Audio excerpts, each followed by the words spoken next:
कृष्ण हरे हरे, हरे राम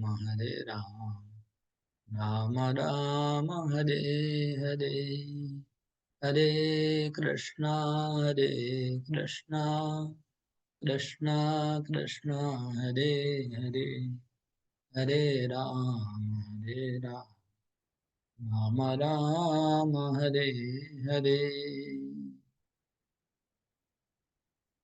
हरे कृष्णा।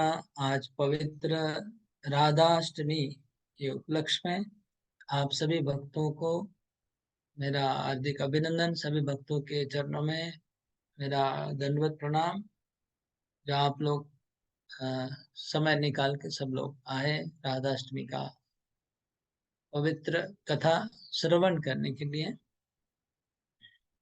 तो मैं विचार कर रहा था राधाष्टमी के उपलक्ष्य में आज पहले तो राधा तत्व है, राधा रानी क्या है, इसको पहले मैं थोड़ा एक्सप्लेन करूंगा।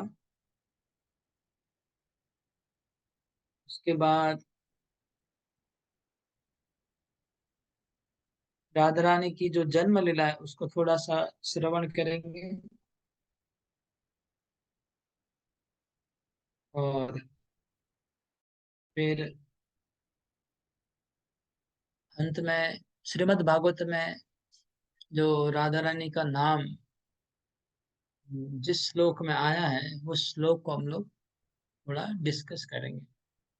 यही आज मैंने सोचा हूँ। श्रील प्रभुपाद के अ, उनके पदांक का अनुसरण करते हुए उसी लाइन में बोलना चाह रहा हूँ।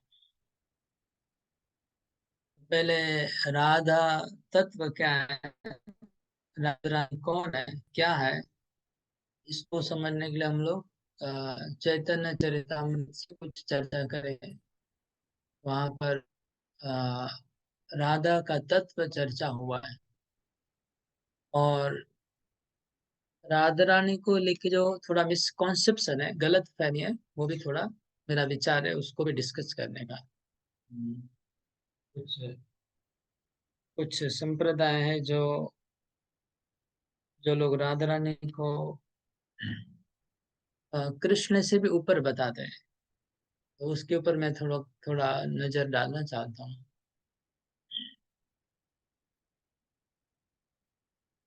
हरे कृष्णा। तो पहले हम लोग अ, सीधा चैतन्य चरितामृत से राधा रानी की महिमा, उनका गुणगान पहले श्रवण करते हैं। एक श्लोक है जो पद्म पुराण से लिया हुआ है, जो राधा रानी की महिमा का श्लोक है।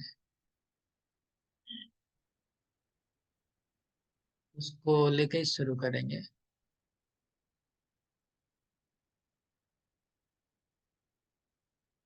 ये श्लोक हम लोग सब लोग मिलके बोलेंगे।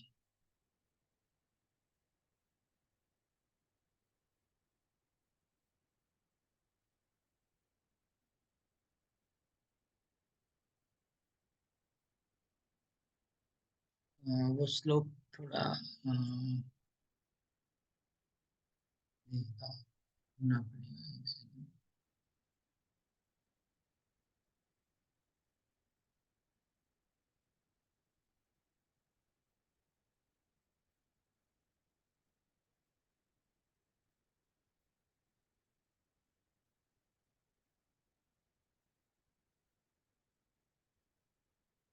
ये भी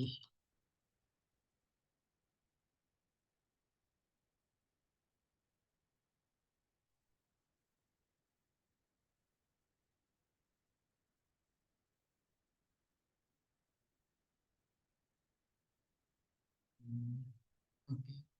ये चैतन्य चरितामृत का चौथा अध्याय आदि लीला का 56 नंबर श्लोक है। इसमें कविराज गोस्वामी कहते हैं, राधा कृष्ण एक आत्मा दुई देह धरी।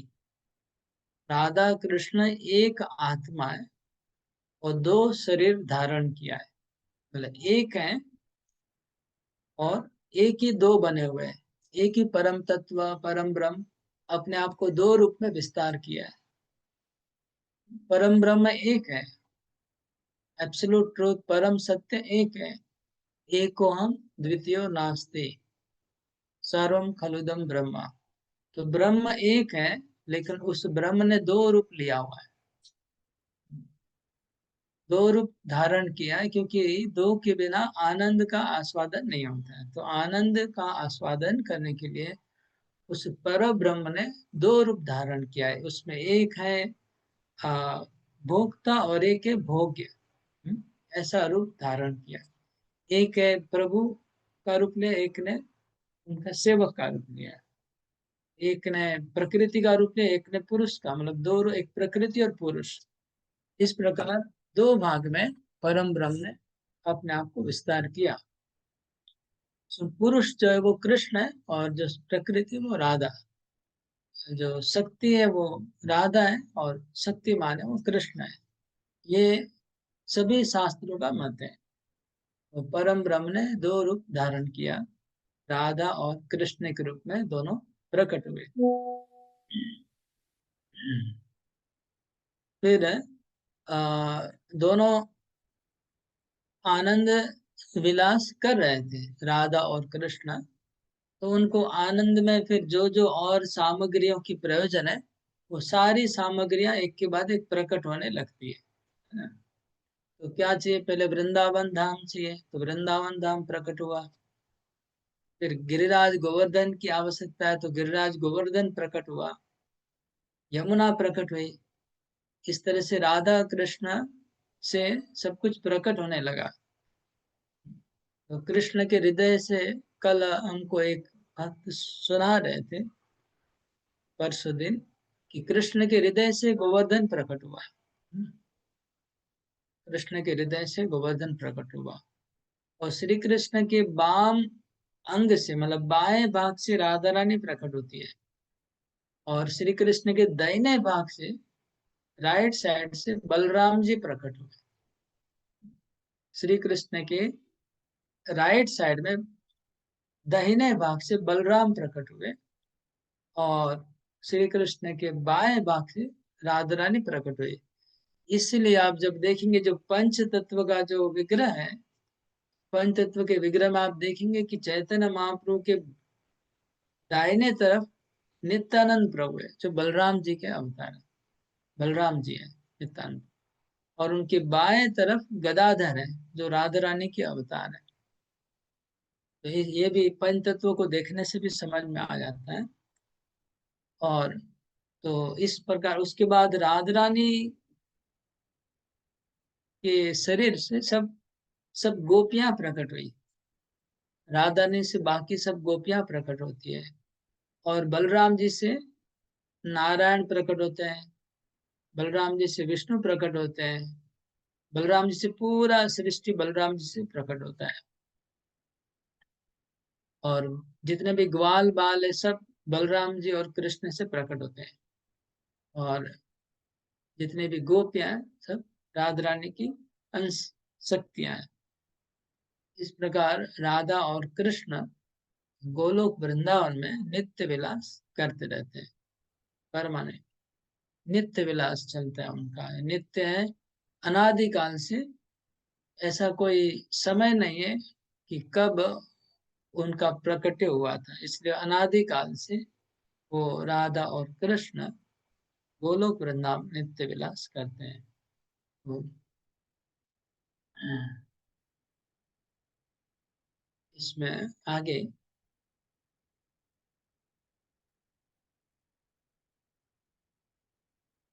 राधा रानी का स्वरूप को एक्सप्लेन करते हुए चैतन्य चरितामृत में कृष्णदास कविराज गोस्वामी कहते हैं कि भगवान का, कृष्ण का जो परम ब्रह्म है, उसका स्वरूप क्या है, सच्चित आनंद विग्रह। परम ब्रह्म है सत, चित और आनंद, ये परम ब्रह्म का स्वरूप है। और इस सत से क्या, सत मतलब हो गया सत का अर्थ है संधिनी शक्ति, सत्ता। सत मतलब सत्ता, सत्ता मतलब जिसको धारण करने वाले। तो सत संधिनी शक्ति, उसके जो अधिष्ठाता देवता है वो बलराम जी हैं। सत जो फीचर है भगवान का, परम ब्रह्म का, सत चित आनंद। तो सत से सत्ता होती है, सत्ता का मतलब धारण करना, वो है बलराम जी। तो बलराम जी से धाम प्रकट होता है। तो धाम क्या करता है, भगवान को धारण करता है। बलराम जी से शेषनाग प्रकट होते हैं, जहाँ पर नारायण विश्राम करते हैं। बलराम जी से भगवान के जितने भी निवास स्थान है, भवन है, वो सब बलराम जी की शक्ति से प्रकट होते हैं। तो उन भवनों में भगवान लीला करते हैं। यह है भगवान की संधिनी सत। उसके बाद भगवान का दूसरा शक्ति है चित, सत चित आनंद। तो चित्त शक्ति से, चित्त मतलब चेतन व ज्ञान, वो उसके अधिष्ठात्री देवता है वासुदेव, जो ज्ञान प्रदान करते हैं, जिससे हमको समझ में आता है, सबको समझ में आता है कि मैं कौन हूँ, मैं मुझे क्या करना है। ये जो समझ आती है वो चित्त शक्ति से, चित्त शक्ति से अनुभव होता है। तो चित्त मतलब अनुभव करना, चेतन करना, वो है अ, भगवान की एक शक्ति, चित्त शक्ति। और तीसरी शक्ति है भगवान की सच्चित आनंद। आनंद, आनंदमयी भगवान की एक शक्ति है सच्चित आनंद। परम ब्रह्म का एक स्वरूप है आनंद। तो आनंद से ह्लादिनी शक्ति आती है, आनंद से आह्लाद मिलता है, आनंद मिलता है।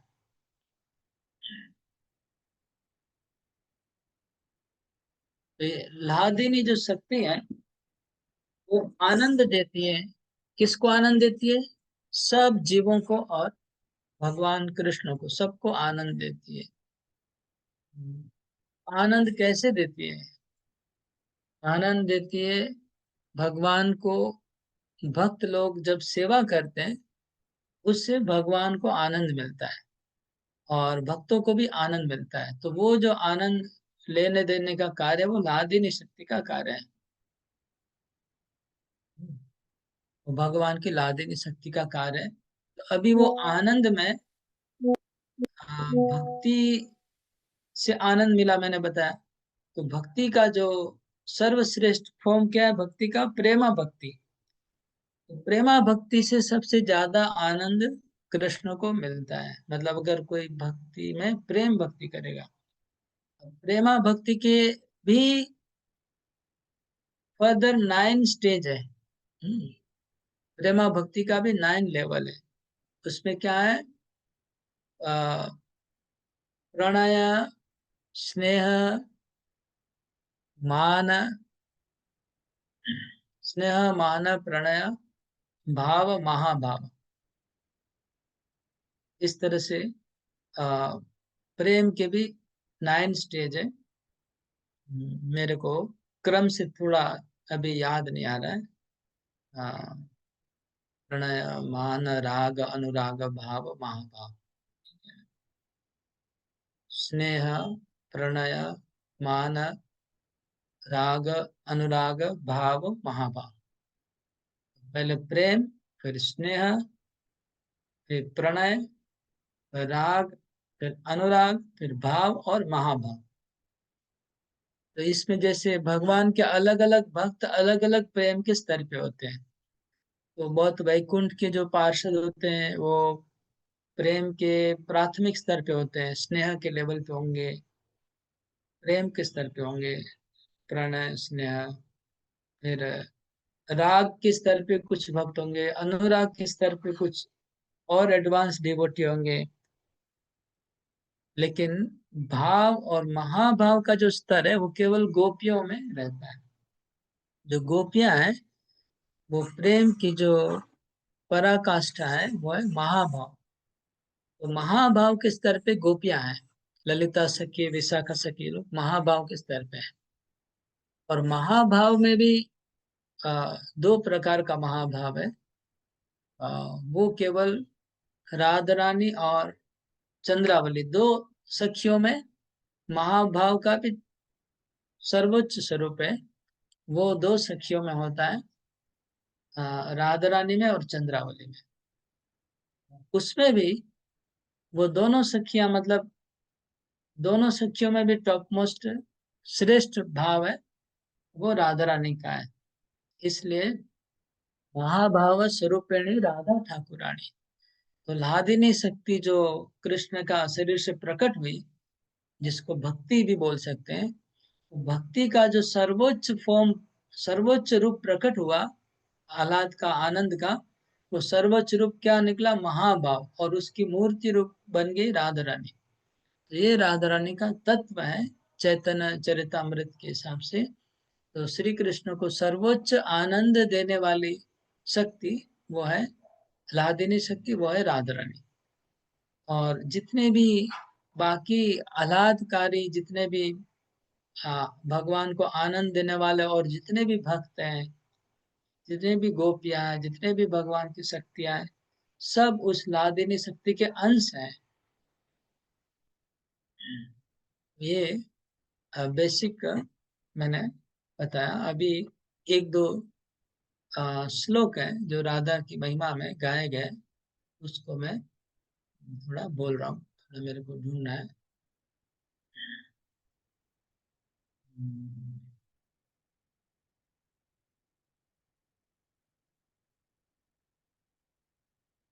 देवी कृष्णमयी प्रोक्ता राधिका पर देवता। वो वो मैं थोड़ा आ गया उस श्लोक। सब लोग, आप लोग भी बोलिएगा मेरे साथ। देवी कृष्णमयी प्रोक्ता राधिका परदेवता, सर्वलक्ष्मी मयि सर्व कांति सम्मोहिनी परा। देवी कृष्णमयि प्रोक्ता राधिका परदेवता, सर्वलक्ष्मी मयि सर्व कांति सम्मोहिनी परा। देवी कृष्णमयि प्रोक्ता राधिका परदेवता, सर्वलक्ष्मी मयि सर्व कांति सम्मोहिनी परा। तो श्री कृष्ण को देवी कहा गया। देवी क्यों कहा गया? क्योंकि वो, उनके शरीर से प्रकाश निकलता है और वो परम सुंदरी है, परम सुंदर है। उनका स्वरूप इतना सुंदर है, इतना उज्जवल है, इसलिए उनको देवी कहा गया। देवी कही द्योतमाना परमा सुंदरी, किम्मा कृष्ण पूजा क्रीडार वसती नागरी। तो देवी का अर्थ इसलिए, देवी मीन्स रिप्लेंडेंट और most beautiful, or else it means the lovely abode of the worship and love spots of Lord Krishna.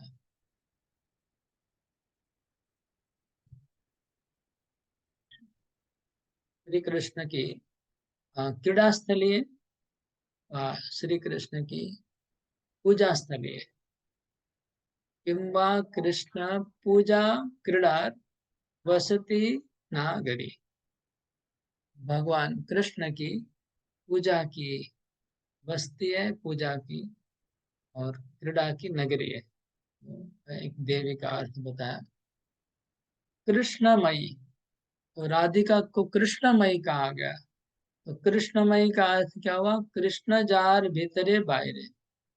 कृष्णमय मतलब उनके अंदर भी कृष्ण है, बाहर भी कृष्ण है। उनके मन में कृष्ण है, उनके मुंह में कृष्ण है, उनको सर्वत्र कृष्ण नजर में आते हैं। जहां जहां नेत्र पड़े तहां कृष्ण स्फुरे। तो जहां जहां राधिका की दृष्टि जाती है, उनको केवल कृष्ण ही दिखते हैं चारों तरफ, इसलिए वो कृष्णमयी है। तो राधिका का दूसरा जो क्वालिटी है वो कृष्णमयी है। उनको सर्वत्र कृष्ण दर्शन आते हैं, कृष्ण के सिवा और कुछ वो देखते नहीं, दिखाई नहीं पड़ता है।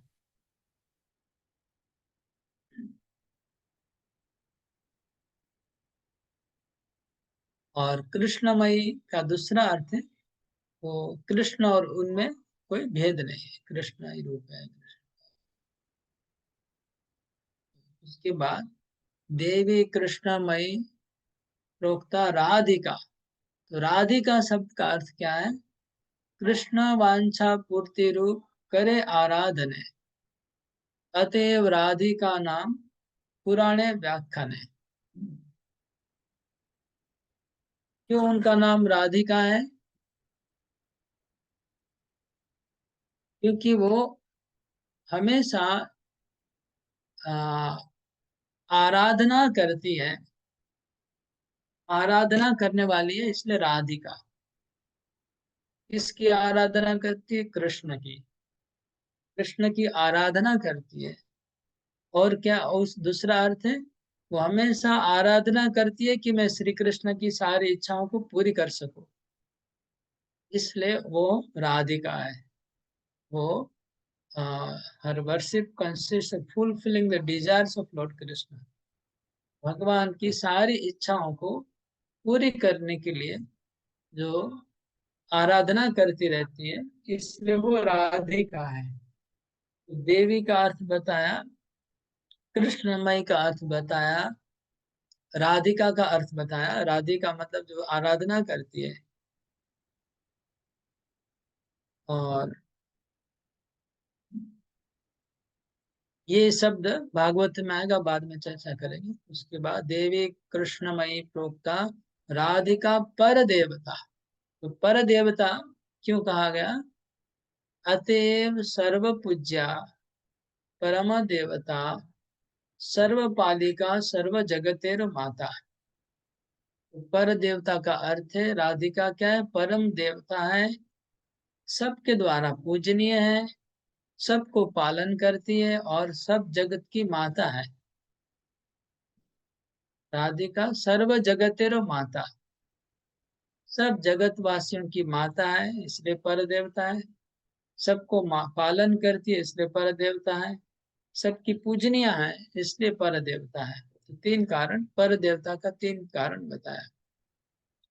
तो देवी कृष्णमयी प्रोक्ता राधिका पर देवता सर्व लक्ष्मीमयी। नेक्स्ट है सर्व लक्ष्मीमयी।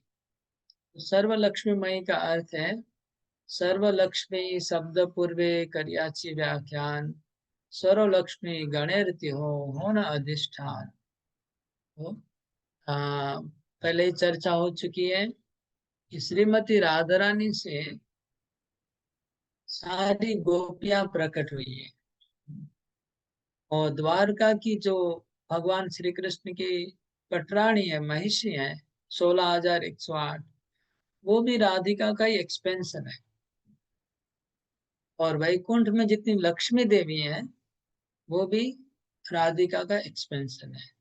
जैसे श्री कृष्ण का प्रकाश है बलराम जी, श्री कृष्ण का प्रकाश है द्वारका के जो 16,108 कृष्ण भी कृष्ण से प्रकट हुए हैं। इसी प्रकार 16,000 रानियां भी राधा से प्रकट हुई है। और वैकुंठ के जो नारायण है, विष्णु है, वो भी कृष्ण का प्रकाश है, इसलिए वैकुंठ की लक्ष्मी देवी राधा रानी की प्रकाश है। इसलिए उनको एक शब्द में कहा गया सर्व लक्ष्मीमयी। राधा है सर्व लक्ष्मीमयी। के बाद हाँ,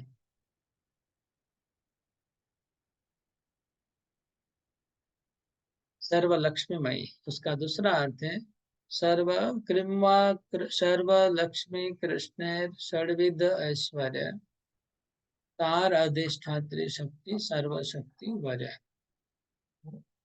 सर्व लक्ष्मी का दूसरा अर्थ है कि भगवान का जो षडैश्वर्य है उसकी अधिष्ठात्री देवी है। सब शक्तियों में आदि शक्ति है, सब शक्तियों में प्रधान शक्ति है कृष्ण की, इसलिए सर्व लक्ष्मीमयी। उसके बाद सर्वकांति, सर्वकांता शिरोमणि, सर्व लक्ष्मीमयी सर्वकांता शिरोमणि, ये श्लोक है, उसका अर्थ हम करेंगे। सर्व कांति का अर्थ है सर्व सौंदर्य कांति विषय जहाते, सर्व लक्ष्मी गणेर शोभा होए जहाँ होते। सर्व कांति, कांति का अर्थ था प्रकाश, उज्जवलता। तो जितना भी प्रकाश है, जितना भी सौंदर्य है, सब सौंदर्य उनसे प्रकट होता है, इसलिए सर्वकांति।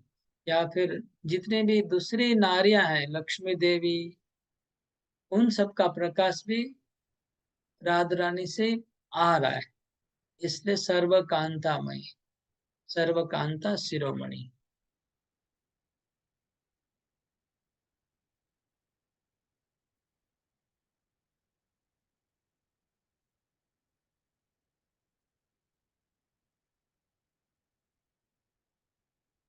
जगत मोहन कृष्ण तहार मोहिनी, अते अते संसार परा ठाकुराणी। राधा पूर्ण शक्ति कृष्ण पूर्ण शक्तिमान, द्वैवस्तु भेद नहीं शास्त्र परमा। राधा पूर्ण शक्ति कृष्ण पूर्ण शक्तिमान, द्वैवस्तु भेद नहीं शास्त्र परमा। राधा पूर्ण शक्ति कृष्ण पूर्ण शक्तिमान। तो कृष्ण शक्तिमान है और राधा शक्ति है, सारी शक्तियां मिलके राधा रानी है, और शक्तिमान कृष्ण है।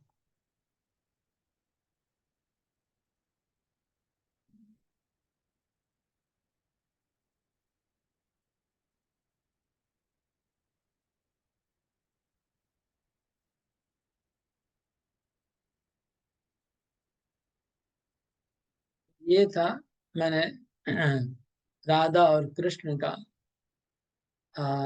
तत्व बताया। एक और भी श्लोक है, मैं ढूंढ रहा हूँ। तो चैतन्य महाप्रभु वही राधिका का भाव लेकर के प्रकट हुए। हमने अभी संक्षिप्त में राधा तत्व सुनाया, इसके बाद हम राधिका का जन्म लीला सुनेंगे। लेकिन इसके पहले, आगे जाने के पहले कोई प्रश्न होगा तो पूछ सकते हैं। किसी का कोई प्रश्न हो तो हाथ उठाइएगा, कि राधा के बारे में कोई प्रश्न होगा तो पूछ सकते हैं।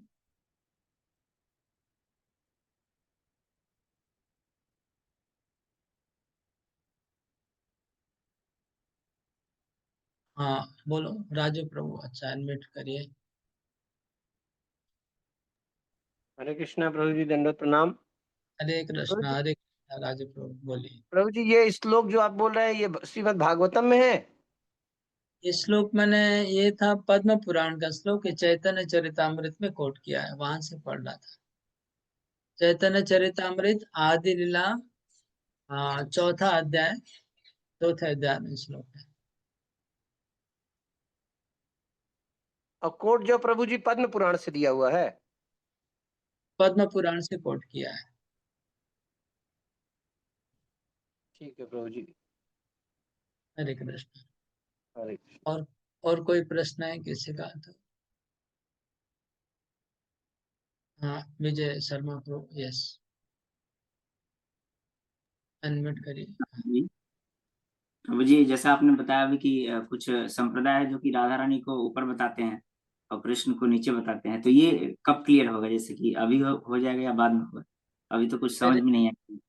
हाँ, मेरे ख्याल से अभी अभी बोल देता हूँ, नहीं तो है ना, बाद में जन्म लीला होगी और दूसरा तत्व चालू हो जाएगा, तो अभी क्लियर कर देना ठीक रहेगा।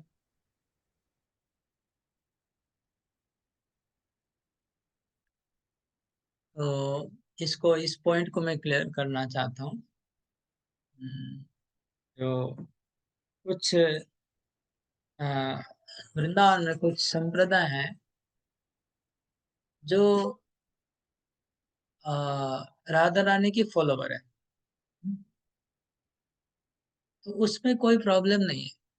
राधा रानी की उपासना करने में कोई दिक्कत नहीं है, क्योंकि जो भगवान रूप गोस्वामी जो भक्ति रस के आचार्य हैं और जीव गोस्वामी जो तत्व के आचार्य हैं, इन दोनों के ऊपर किसने इतना स्पष्ट तत्व नहीं किया है, तत्व को स्पष्ट नहीं किया जितना जीव गोस्वामी ने किया है।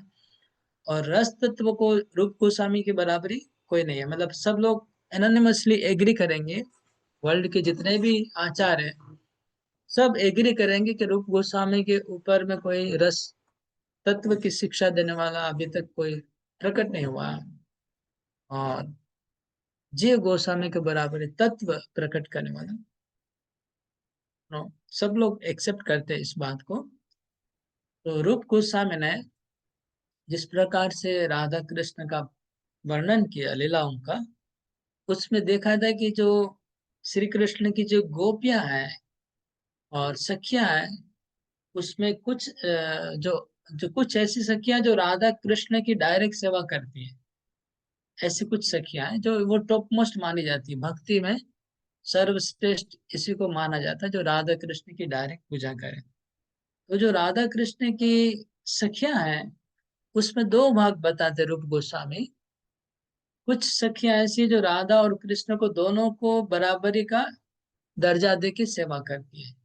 मतलब जब उनका कोई खेलते हैं, खेलने में दोनों को बराबर रूप में ही लेकर के खेलते हैं।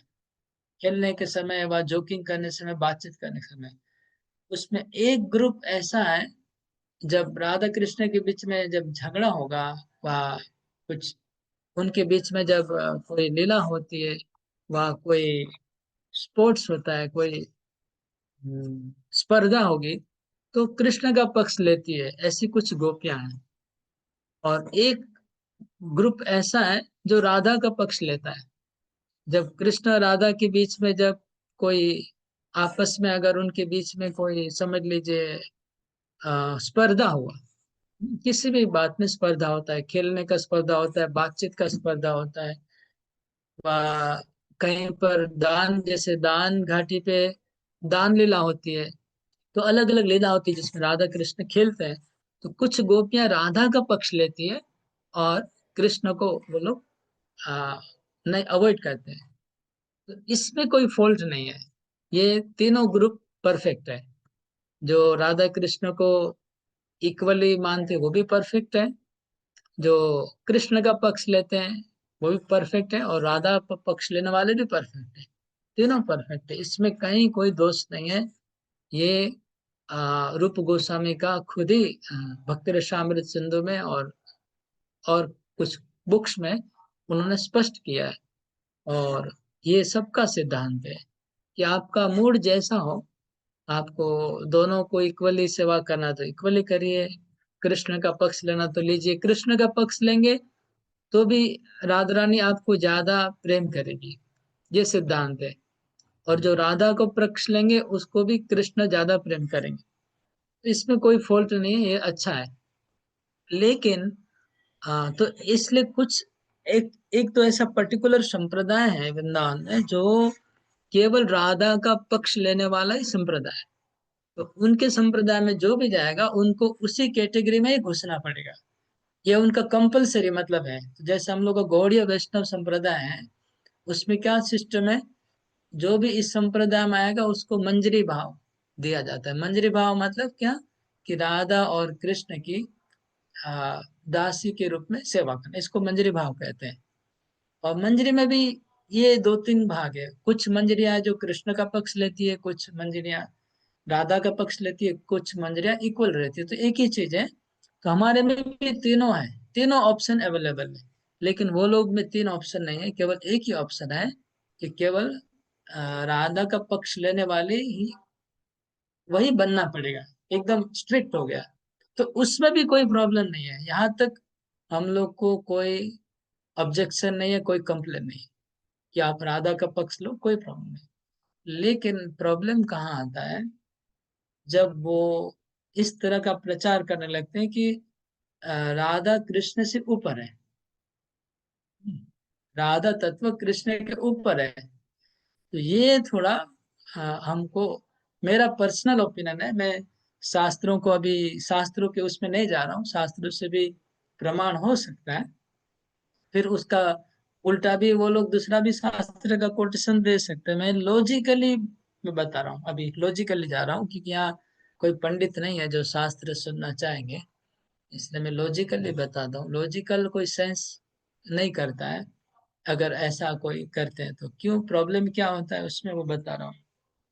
तो राधा को कृष्ण के ऊपर कैसे वो लोग करते हैं वो बताता हूँ। मैं एक एग्जांपल देता हूँ। अभी रिसेंटली मैं एक यहाँ पर गोवर्धन में रासलीला दर्शन करने गया था। तो वृंदावन में आप लोग को पता है कि रासलीला होती है, बहुत रासलीला के मंडल है। तो उसमें टॉप मोस्ट रासलीला का जो मंडल है वो एक नंबर में पूरे वृंदावन में, वो है रामनिवास शर्मा का है। और रामनिवास शर्मा का जो रास मंडल है वो मोस्ट ऑथेंटिक है। मतलब वो लोग एक भी शब्द, एक भी लाइन आचार्यों की बाहर नहीं बोलेंगे। मतलब आचार्यों ने जो लिखा है वही बोलते हैं, उसके अलावा कुछ भी नहीं बोलेंगे, नहीं करेंगे। तो वो रामनिवास शर्मा का रासलीला है, उसमें मैं गया। तो मैं देखा उसमें राधा रानी को इस तरह से प्रकट वहां पर अ, उनको इस तरह से दर्शाया गया। अच्छा है, एक तरफ से मेरे ख्याल से अच्छा है कि कलयुग के जीव हैं, कलयुग के लोगों के लिए यही जरूरी होगा मुझे लग रहा है। लेकिन जो भी हो, मेरे रस तत्व से थोड़ा गड़बड़ लगा। तो राधा जी को जब स्टेज पे आई तो कृष्ण ने उनको प्रणाम किया, कृष्ण ने राधा जी को प्रणाम किया, और राधा जी ऐसे ही मतलब खड़ी रही। उनको प्रणाम का, उनका कोई रेसिप्रोकेशन नहीं किया कृष्ण के साथ राधा जी ने। मतलब राधा जी भी बदले में प्रणाम करेगी ये तो था ही नहीं, और नहीं तो कुछ मतलब कोई इंटरेक्शन ही नहीं किया, जिससे एकदम गंभीर बनी रही राधा रानी, और वो प्रणाम किया कृष्ण ने। और अंत में फिर राधा जाती है, फिर प्रणाम, कृष्ण फिर प्रणाम करते हैं। तो फिर मैंने उनको पूछा, वहाँ के जो डायरेक्टर है वो रासलीला के, उनको पूछा कि ऐसा क्यों, ये तो हमको गड़बड़ लग रहा है। ऐसा क्यों? तो बोले राधा कृष्ण के ऊपर है। उन्होंने बोला हमको कि राधा कृष्ण के ऊपर है। हाँ, मैं बोला लेकिन ये तो रूप गोस्वामी ने तो ऐसा नहीं लिखा है, जीव गोस्वामी तो ऐसा नहीं लिखा है। तो बोलते नहीं, आप गौड़ीय संप्रदाय वाले नहीं मानते ये सब, लेकिन हम लोग का संप्रदाय में राधा रानी ऊपर है, ऐसा मेरे को बोला। बोला, अच्छी बात है। तो फिर मैं अभी उनसे और दोबारा बात करूंगा फिर से एक बार। लेकिन यहाँ पर बहुत सारे प्रॉब्लम आते हैं। हाँ, तत्व से प्रॉब्लम है, रस में भी प्रॉब्लम है, दोनों प्रॉब्लम बताऊंगा। तत्व से क्या प्रॉब्लम है? हाँ, तत्व से जब जब कहा जा रहा है कि राधा रानी कृष्ण की शक्ति है और कृष्ण शक्तिमान है, तो शक्ति शक्तिमान एक है। अब दोनों के एक बोलेंगे तब तो ठीक है, लेकिन आप बोलेंगे वो उसके ऊपर है तो प्रॉब्लम है। देखिए, राधा कृष्ण की सेविका है, वो भी ओके है, कृष्ण की बराबर है, वो भी ओके है। लेकिन कृष्ण के ऊपर है, थोड़ा गड़बड़ है। तत् यहाँ पर शास्त्र का, किसी शास्त्रों में किसी शास्त्र में 4 वेद 18 पुराण और भागवत और किसी शास्त्र में ऐसा नहीं है कृष्ण को परम ब्रह्म बताया गया। मत परतरम नान्यत किंचित अस्ति धनंजय। कृष्ण बोलते कि मेरे ऊपर कोई चीज नहीं है, मैं सबके ऊपर हूँ। ये सब शास्त्रों का सिद्धांत है, कृष्ण परम ब्रह्म है, कृष्ण के ऊपर कोई चीज नहीं है। अगर कृष्ण के कोई ऊपर कोई चीज को कल्पना करना है, गड़बड़ है। तो मेरे को ये थोड़ा लगा कि तत्व के हिसाब से नहीं जाता है, ये तत्व के हिसाब से नहीं जाता है पॉइंट कि कृष्ण के ऊपर कोई है।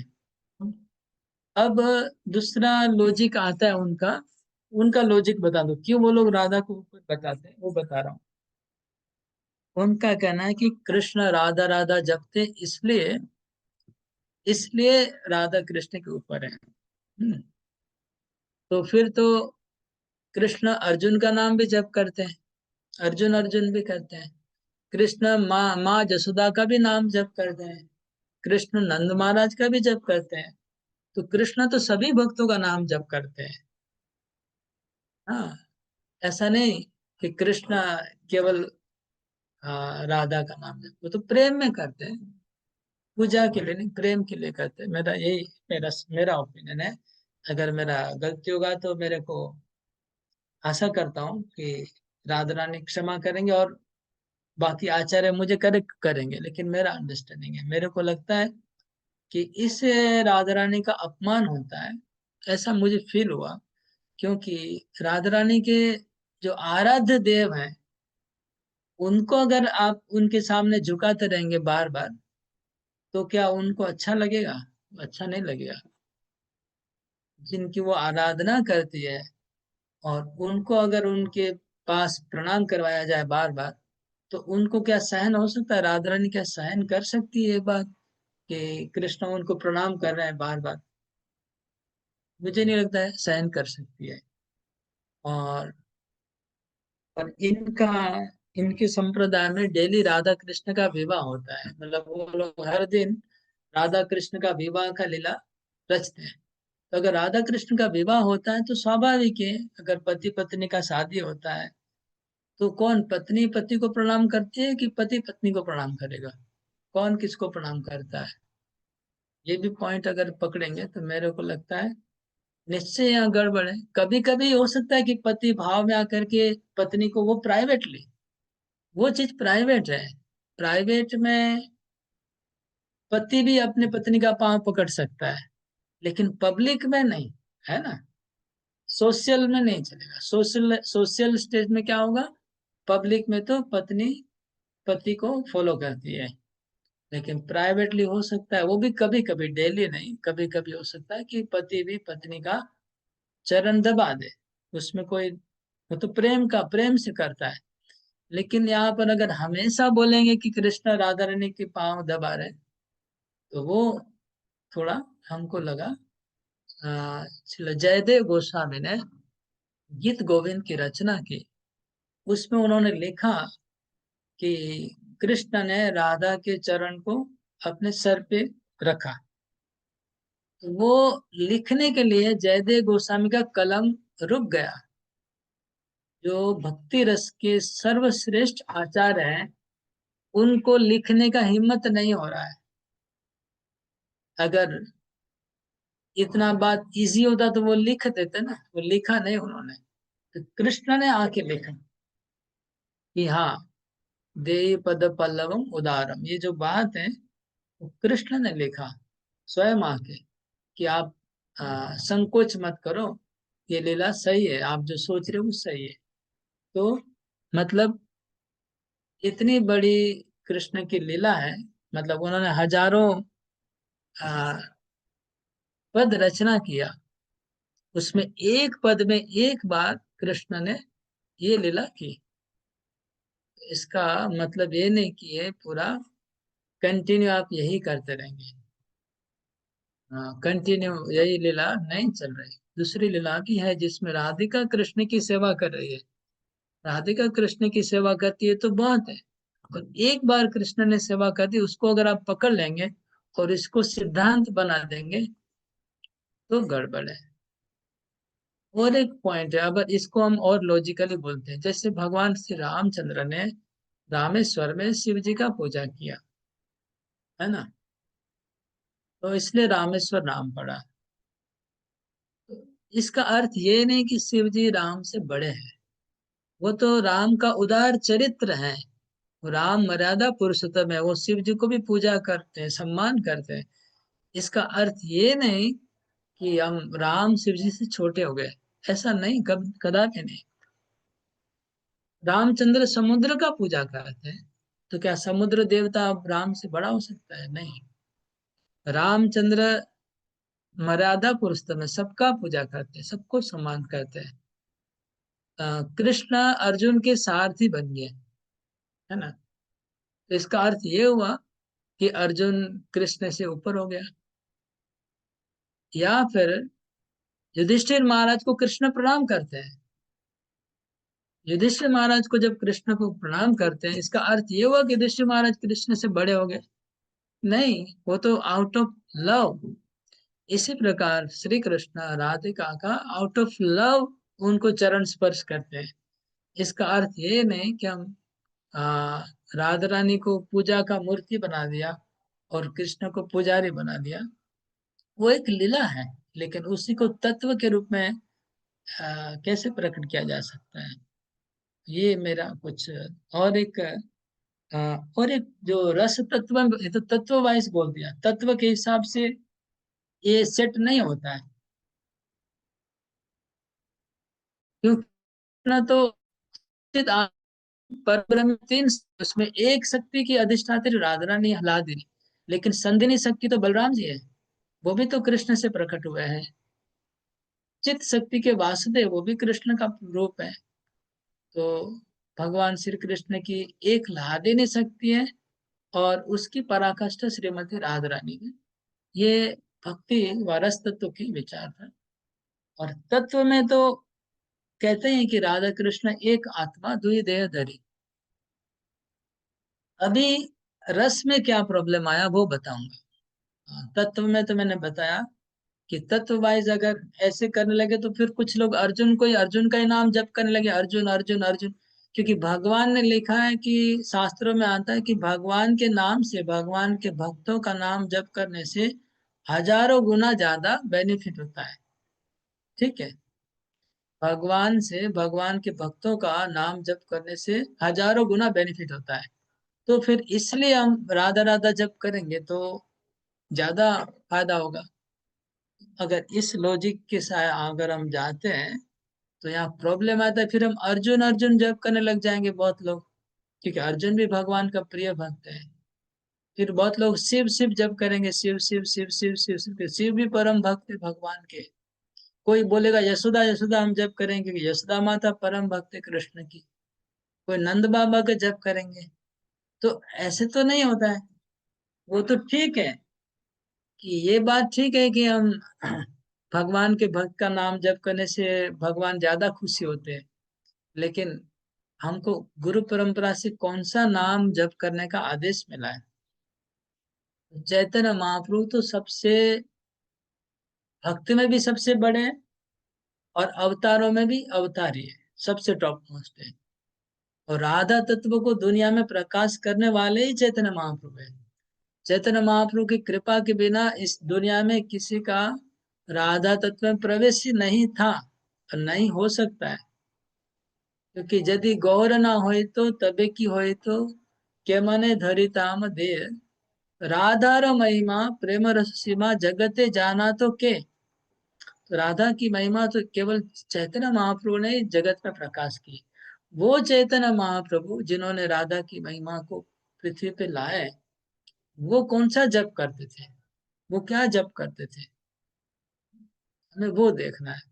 अगर ऐसा होता तो चैतन्य महाप्रभु ही वही नाम जप करते जो आ, सबसे ऊपर है, जो नाम सबसे ज्यादा पावरफुल है। तो चैतन्य महाप्रभु ने तो हरे कृष्ण महामंत्र का ही प्रचार किया, हरे कृष्ण महामंत्र का ही जप किया। और कृष्ण मंत्र और एक होता है जो हम लोग को परंपरा से ब्राह्मण दीक्षा मिलता है, उस मंत्र का जप किया चैतन्य महाप्रभु ने। लेकिन उन्होंने ये दूसरा नाम जप नहीं किया। हाँ, महाप्रभु एक बार ऐसा आता है कि चैतन्य महाप्रभु पढ़ाते पढ़ाते गोपी गोपी बोलने लगे। तो गोपी गोपी बोलने लगे तो सब उनके महाप्रभु के जो छात्र थे, वो वो तब महाप्रभु टीचर थे, शिक्षक थे।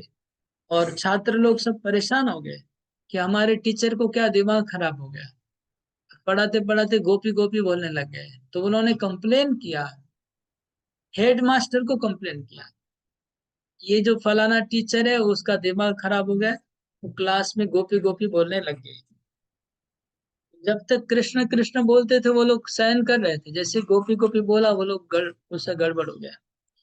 तो वो कभी कभी महाप्रभु गोपी गोपी बोले होंगे, कभी कभी उन्होंने दूसरे नाम का उच्चारण किया है, लेकिन आ, हमेशा उन्होंने कृष्ण नाम का प्रचार किया और जप किया खुद भी, जबकि वो स्वयं राधा भाव को प्रकट करके प्रकट हुए हैं।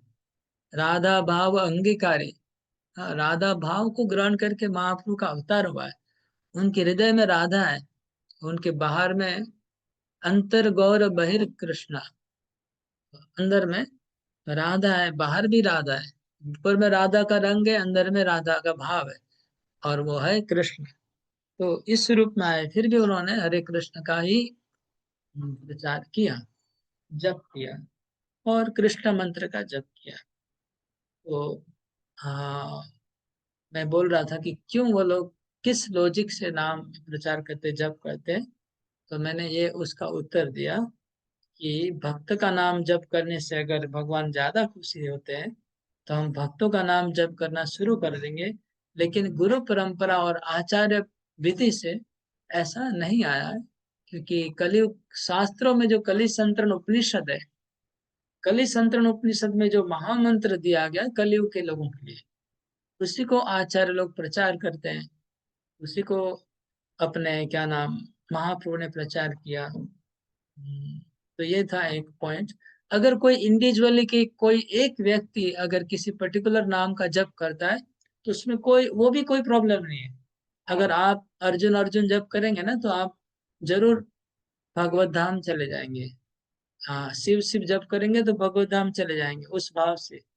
लेकिन इसको हम संप्रदाय का मंत्र बोल के प्रचार नहीं कर सकते, क्योंकि हाँ, संप्रदाय में तो वो आचार्य परंपरा से जो आया वही चलेगा। किसी इंडिविजुअली का कोई भाव है, वो अपने भाव अपने घर पे ही चलेगा, बाहर नहीं चलता है। ये बात है। मैंने बताया कि तत्व वाइज, प्रैक्टिस वाइज ये थोड़ा गड़बड़ है। अभी रस में प्रॉब्लम क्या है वो बताता हूँ, जो बहुत ज्यादा सीरियस है रस तत्व में। वो मुझे अभी, जब श्री कृष्ण को अगर राधिका को प्रणाम करते हैं, ऐसा दिखाया जा, राधा को मतलब मातृ रूप दिखाया गया। हम्म, और तो अगर राधिका को मातृ रूप में दिखाया, भगवान उनको प्रणाम करते हैं बार बार, तो फिर उनके साथ परकिया रस कैसे हो सकता है? यहाँ रसाभास हो गया ना। ये सब शास्त्रों का सिद्धांत है कि राधा कृष्ण के बीच में जो प्रेम है वो परकिया रस का प्रेम है। हाँ, अगर स्वकिया भी है, दो इधर स्वकिया मानो चाहे परकिया, कुछ भी प्रेम मानो, दोनों प्रेम नहीं चल सकता है। अगर कोई मातृ सदृश कोई व्यक्ति है, उनके साथ आप परकिया प्रेम व स्वकीय प्रेम, कोई प्रेम नहीं कर सकते हैं। तो ये फिर रस सिद्धांत के विरुद्ध हो गया ना बात।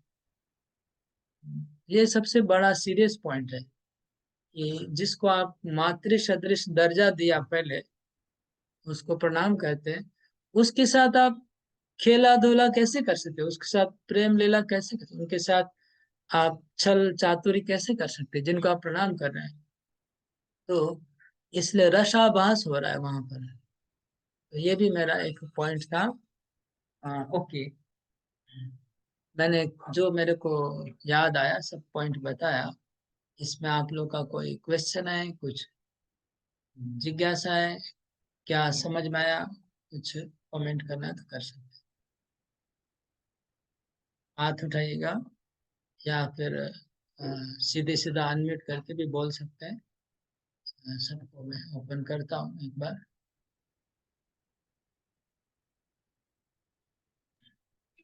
हरे कृष्ण प्रभु जी, ये हरे हमको बहुत दिन से डाउट था ये, और क्लियर हम नहीं कर पा रहे थे। आज पूरा क्लियर हो गया कैसे कैसे जो है हम अ, भगवान कृष्ण और राधा रानी के बारे में कैसा हम समझ सकते हैं इसको, तत्व के हिसाब से और रस के हिसाब से, दोनों ही। जैसे कि आप बताएं कि रस के हिसाब से जो है राधा रानी को मातृ का दर्जा दिया गया है, और उसमें प्रज्ञा भाव जो बता रहे हैं, तो ये दोनों एक साथ नहीं हो सकता है, ये अलग अलग दोनों होगा। तो इस तरह से, और तत्व के हिसाब से इधर तत्व के हिसाब से बता रहे हैं कि अगर कोई जैसे भगवान का, भक्तों का नाम लेने से भगवान बहुत प्रसन्न होते हैं, तो फिर हम क्यों ना अर्जुन का नाम लें व फिर अन्य जसोदा जैसा करें। तो ये इंडिविजुअली ठीक होगा, लेकिन अगर हम परंपरा में है तो परंपरा से जो हमको जो मंत्र दिया जा रहा है उसको उच्चारण करना चाहिए, ऐसे करके आप बताएं। लेकिन प्रभु जी एक क्वेश्चन है कि बहुत भक्त हैं जो कि आते हैं तो कभी कभी वो राधा का भी नाम उच्चारण ले रहे हैं, शिव शिव का भी जप कर रहा है, उसमें हरे कृष्ण का महामंत्र भी जप कर रहे हैं, तो उनके लिए कैसे हम इसको ये करेंगे? तो ओके, अच्छी बात। अगर कोई नया भक्त आता है, वो ऑलरेडी अलग अलग नामों का जप कर रहा है, तो वो करने दीजिए और उसको बोलिए हरे कृष्ण का जप आरंभ करिए, क्योंकि कलयुग का युग धर्म है हरे कृष्ण महामंत्र है। तो उसको वो पकड़ा दीजिए और धीरे धीरे हमारा संप्रदाय को समझेगा, ग्रंथों को पढ़ेगा, गीता भागवत पढ़ते पढ़ते उसकी श्रद्धा बढ़ेगी, तब हरि नाम जब बढ़ जाएगा तब उसको धीरे धीरे छोड़ देगा। अभी उसको छोड़ के चालू करने की बोलने की जरूरत नहीं है। वो जो कर रहा है करने दीजिए, उसमें कोई लॉस नहीं है। राधा नाम जप करने में कोई अच्छा है, शिव नाम जप करना भी अच्छा है, लेकिन हमको गुरु परंपरा से जो मंत्र मिला है, अल्टीमेटली हमको वही जप करना। हम तो जब बीच बीच में हम लोग राधा राधा कीर्तन करते हैं, ऐसा नहीं कि नहीं करते हैं, हम लोग भी करते हैं। हमारे संप्रदाय में राधा रानी को बहुत ऊंचा दर्जा दिया है। मतलब ऊंचा दर्जा मतलब भक्तों में टॉप मोस्ट दर्जा दिया गया है भक्तों के अंदर। और उसको हम लोग खाली टॉप मोस्ट नहीं, हम लोग राधा रानी को हम लोग हमारे संप्रदाय में ऐसा इतना ऊंचा दर्जा दिया है कि उनका जो प्रेम है वो अति गोपनीय रखा गया है। उसको हम लोग प्रकाश में कभी उसका चर्चा भी नहीं करते हैं। राधा रानी के प्रेम का, जो कृष्ण के प्रति जो प्रेम है, उनका जो लीला है, उसको हम लोग पब्लिक में हम लोग लाते नहीं है, क्योंकि श्रीमद् भागवतम सबसे बड़ा प्रमाण है। और उसमें सुखदेव गोस्वामी, ये मैं आगे चर्चा करूंगा इसके बाद, कि भागवतम में देखिए, भागवत तो टॉप मोस्ट स्पॉटलेस पुराण कहा गया, स्पॉटलेस और टॉप मोस्ट पुराण कहा गया। उसमें पूरे भागवत में वसुदेव देवकी का नाम आता है, मतलब माता पिता, नंद महाराज यशोदा का नाम आया, श्री श्री कृष्ण के सभी सखाओं का नाम आया, ठीक है, श्री कृष्ण के सभी रानियों का नाम आ गया, रुक्मिणी सत्यभामा सबका। लेकिन गोपियों का नाम, एक भी गोपी का नाम सुखदेव गोस्वामी ने उच्चारण नहीं किया। समझ रहे हैं? पूरे भागवत में क्यों नहीं किया? जबकि भागवत में बार बार ये बताया गया कि गोपियों का प्रेम टॉप मोस्ट है। ये भागवत में कई बार आया। उद्धव जी आके गोपियों की प्रेम की प्रशंसा करते हैं, ब्रह्मा जी आके गोपियों के प्रेम की प्रशंसा करते हैं, सब लोग गोपियों की प्रेम की प्रशंसा कर रहे हैं, लेकिन उनका नाम कहीं उच्चारण नहीं हुआ। गोपियों का नाम, राधा का नाम तो उच्चारण नहीं हुआ, वो तो छोड़ दीजिए, किसी गोपी का नाम उच्चारण नहीं किया सुखदेव गोस्वामी ने। इतनी 100 करोड़ गोपियां ऐसा एक बार बोल दिया खाली।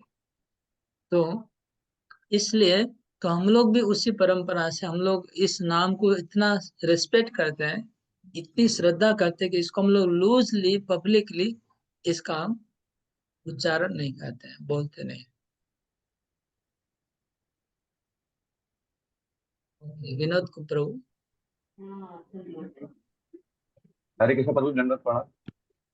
प्रभु जी, जो हम लोग महामंत्र करते हैं, हरे कृष्ण महामंत्र, तो प्रभु जी इसमें जो हरे का हर बताया गया कि राधा रानी है, तो ये किस भाव से प्रभु जी इसको आगे करके और भगवान का नाम पीछे करके किया गया है? वो तो, ये तो स्टैंडर्ड रूल है। सभी कभी भी भगवान की शक्ति का नाम आ जाता है। सीताराम बोलते हैं हम लोग, राम सीता नहीं बोलते है ना। जय सिया राम, तो हाँ। पहले सीता का फिर राम का नाम, जय सीताराम, राधे श्याम, तो उमापति, तो ये ठीक है। भगवान की शक्ति का नाम पहले आता है, उसमें कोई प्रॉब्लम नहीं है। हरे और प्रभु कृष्ण। जी बहुत से लोग मिलते हैं तो राधे राधे बोलते हैं, तो उन लोगों को लगता है कि ये लोग राधे राधे नहीं बोलेंगे, तो बोलते हैं राधे राधे। तो हम लोग बोलते हैं हाँ प्रभु जी राधे राधे, तो लोग को लगता है कि ये लोग राधे राधे नहीं बोलते, ये हरे कृष्ण ही बोलेंगे। हाँ, अगर कोई राधे राधे बोलता है तो हम भी राधे राधे बोलते हैं, उसमें कोई प्रॉब्लम नहीं है। बोलिए। बोलते हैं, हम लेकिन तो, उन लोग को लगता है कि वो लोग राधे राधे नहीं बोलेंगे। उनको ऐसा लगता है तो अच्छा बात है। अगर वो समझ जाते पहले तो बहुत अच्छा है, नहीं समझते हैं और अगर राधे राधे बोले तो हम भी राधे राधे बोलेंगे। जैसे वृंदावन में, मैं तो वृंदावन में गोवर्धन में हूँ, यहाँ तो सब लोग राधे राधे ही बोलते हैं, तो उसमें कोई प्रॉब्लम नहीं है, वो चलेगा। कुछ लोग जो हमको जानते हैं वो हमको हरे कृष्ण बोलते हैं, जो लोग नहीं जानते वो लोग राधे श्याम बोलते हैं। राधे श्याम यहाँ ज्यादा चलता है गोवर्धन में। हाँ, राधे श्याम ज्यादा लोग स्वीकार करते हैं। राधे राधे कुछ लोग बोलते हैं, कुछ लोग जय श्री कृष्ण। यहाँ तीन चलता है, जय श्री कृष्ण चलता है। अगर गुजराती है तो जय श्री कृष्ण, गुजरात से है तो जय श्री कृष्ण, मथुरा से है तो जय श्री कृष्ण, और अगर बंगाल से है तो हरे कृष्ण होता है। और बाकी कोई भी प्रदेश से है तो फिर राधे श्याम ज्यादा चलता है, और कुछ लोग राधे राधे भी बोलते हैं, तो दोनों चलता है, तो उसमें हमको कोई दिक्कत नहीं है। लेकिन राधे श्याम सबसे ज्यादा एक्सेप्टेबिलिटी उसका ज्यादा, इसमें कोई किसी का कोई ऑब्जेक्शन नहीं आता है। হরে কৃষ্ণ প্রভু, দণ্ডবত প্রণাম। প্রভু ওই আমি একটা জানতে চাইছিলাম যে হরে কৃষ্ণ প্রভু, আমি একটা জিনিস জানতে চাইছিলাম, ওই যে ভগবান রাম যে শিবজিকে পুজো করেছিলেন, যে কারণেই হোক, আমরা প্রথম কথা এই লীলাটা আমরা কোথায় পাবো, আর যদি আপনি একটু বলে দেন ভালো হয়। হরি বল। আমি দেখুন, আমি অধ্যয়ন করিনি রামায়ণ, বাল্মীকি রামায়ণ আছে কিনা জানি না, রামচরিতমানস, কিন্তু রামেশ্বরে যখন যায়, রামেশ্বরম মন্দির আছে না, ওটাই বড় প্রমাণ। রামেশ্বর মন্দির যে আছে সাউথ ইন্ডিয়াতে, ওটা আহ, ভগবান রাম ওখানে পুজো করেছিলেন শিবের, এই জন্য রামেশ্বর নাম হলো ওনার। ঠিক আছে, মানে রাম শিবের পূজা করলেন এই জন্য রামেশ্বর নাম হয়েছে, এটাই বড় প্রমাণ আর কি। আর কোনো প্রমাণ জানি না, আপনারা জানেন? हरे कृष्णा प्रभु जी, दंडवत प्रणाम। हरे कृष्णा। राजू प्रभु बोलिए। प्रभु जी, ये क्लियर ठीक से नहीं हो पाया कि श्रीमद् भागवतम में राधा रानी का नाम क्यों नहीं आया, समझ में नहीं आया। हाँ, वो मैं बोलता हूँ, वो बोलता हूँ, इसके आगे बोलूंगा। अभी नेक्स्ट, वो नेक्स्ट पार्ट ये क्लियर हो गया अभी का? यस प्रभु।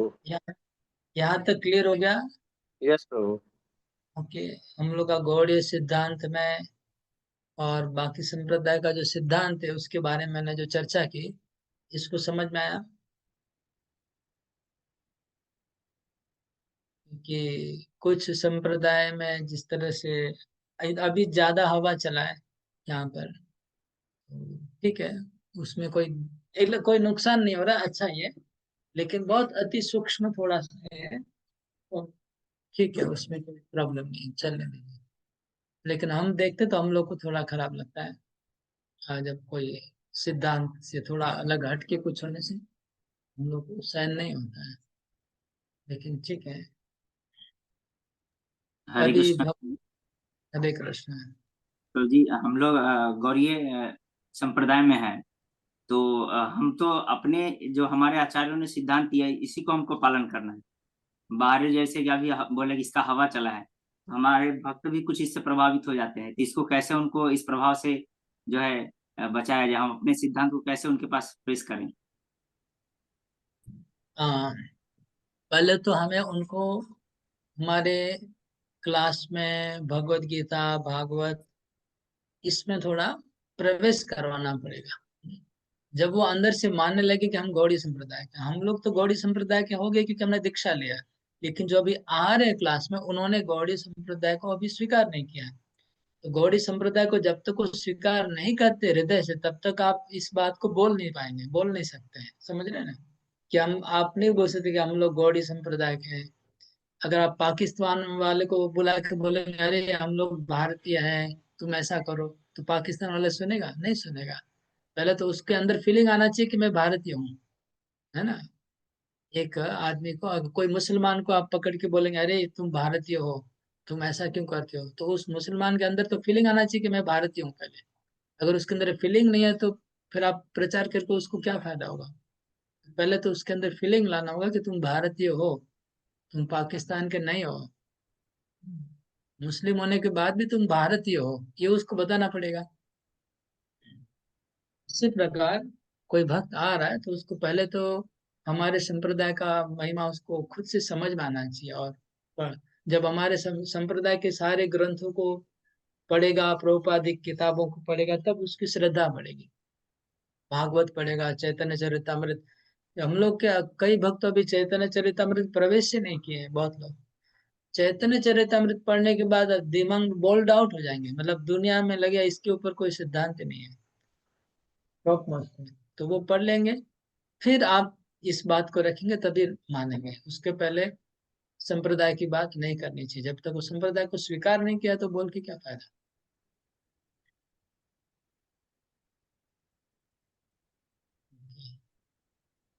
हरे कृष्णा प्रभु जी, दंडोत प्रणाम। हरे कृष्णा। प्रभु जी हम लोग का तो शास्त्र के हिसाब से 40 संप्रदाय है ना प्रभु जी? हाँ, 4 संप्रदाय हैं, तो चारों संप्रदाय कृष्ण को परम सुप्रीम मानते हैं। चार चारों में से संप्रदाय। किसी हाँ, 4 में से कोई ऐसा संप्रदाय नहीं है जो कहता हो कि कृष्ण के ऊपर है कोई तत्व, ऐसा कोई संप्रदाय नहीं। यही जानना था प्रभु जी।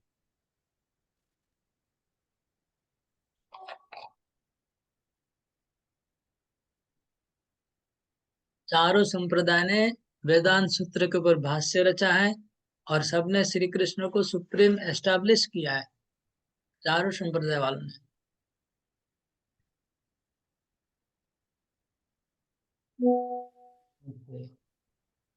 ठीक है, फिर अभी हम सुनेंगे अ, श्रीमती राधा रानी की जन्म लीला।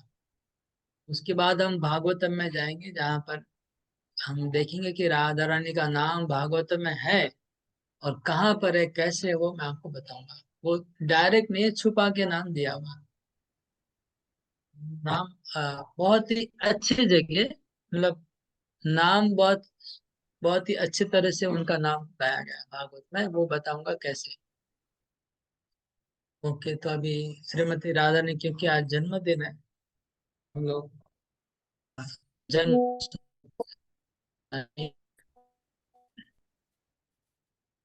देखिए का 84 ब्रजमंडल 84 कोश है, उसमें आप सबने सुना होगा व देखा होगा, बरसाना धाम है ना, और नंदगांव है। तो नंदगांव श्री कृष्ण का धाम है और बरसाना राधा रानी का धाम है, दोनों सामना सामनी है, दो पहाड़ है, दो पहाड़ है, एक पहाड़ है जो बरसाना है, दूसरा पहाड़ नंदगांव है। नंदीश्वर पर्वत है और इधर ये 4 पर्वत ये है बरसाना का।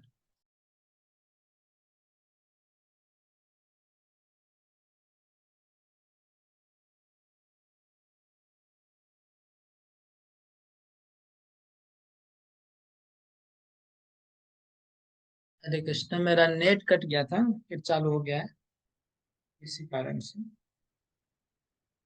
ये राधा कृष्ण का नित्य धाम है। देखिए, जो बरसाना है ना, उसका भी बहुत मिसकॉन्सेप्शन है। बरसाना मतलब क्या? बरसाना मतलब बरसाने वाली, बरसात, बरसात से कोई संपर्क नहीं है बरसाना का। बरसाना का एक्चुअल मीनिंग है वृषभानुपुर। इसका पहले नाम था, जो राधा रानी के जो पिताजी हैं उसका नाम है वृषभानु है। वृषभानु को लोकल भाषा में वो वृषभानु ऐसा प्रोनाउंस थोड़ी करेंगे गांव वाले लोग। गांव वाले लोग तो वृषभानु व कुछ भी दूसरे नाम से बोलते हैं। तो वृषभानुपुर नाम था, मतलब राधा रानी के पिताजी के नाम से वो गांव का नाम है। जैसे नंदगांव कृष्ण के पिताजी के नाम से नंदगांव बनता है, इसी प्रकार राधा रानी के पिताजी के नाम से वृषभानुपुर बना। और वृषभानुपुर का अपभ्रंश शब्द है, वह है बरसाना। ठीक है, समझे कि नहीं? शास्त्रों में बरसाना नाम कहीं नहीं है, शास्त्रों में वृषभानुपुर लिखा है, लेकिन उसका प्रेजेंट नाम हो गया बरसाना, ये पहले समझिए। लेकिन भगवान का, राधा रानी का जन्म लीला बरसाना में नहीं हुआ, वो रावल में हुआ। वो कैसे हुआ बताता हूँ।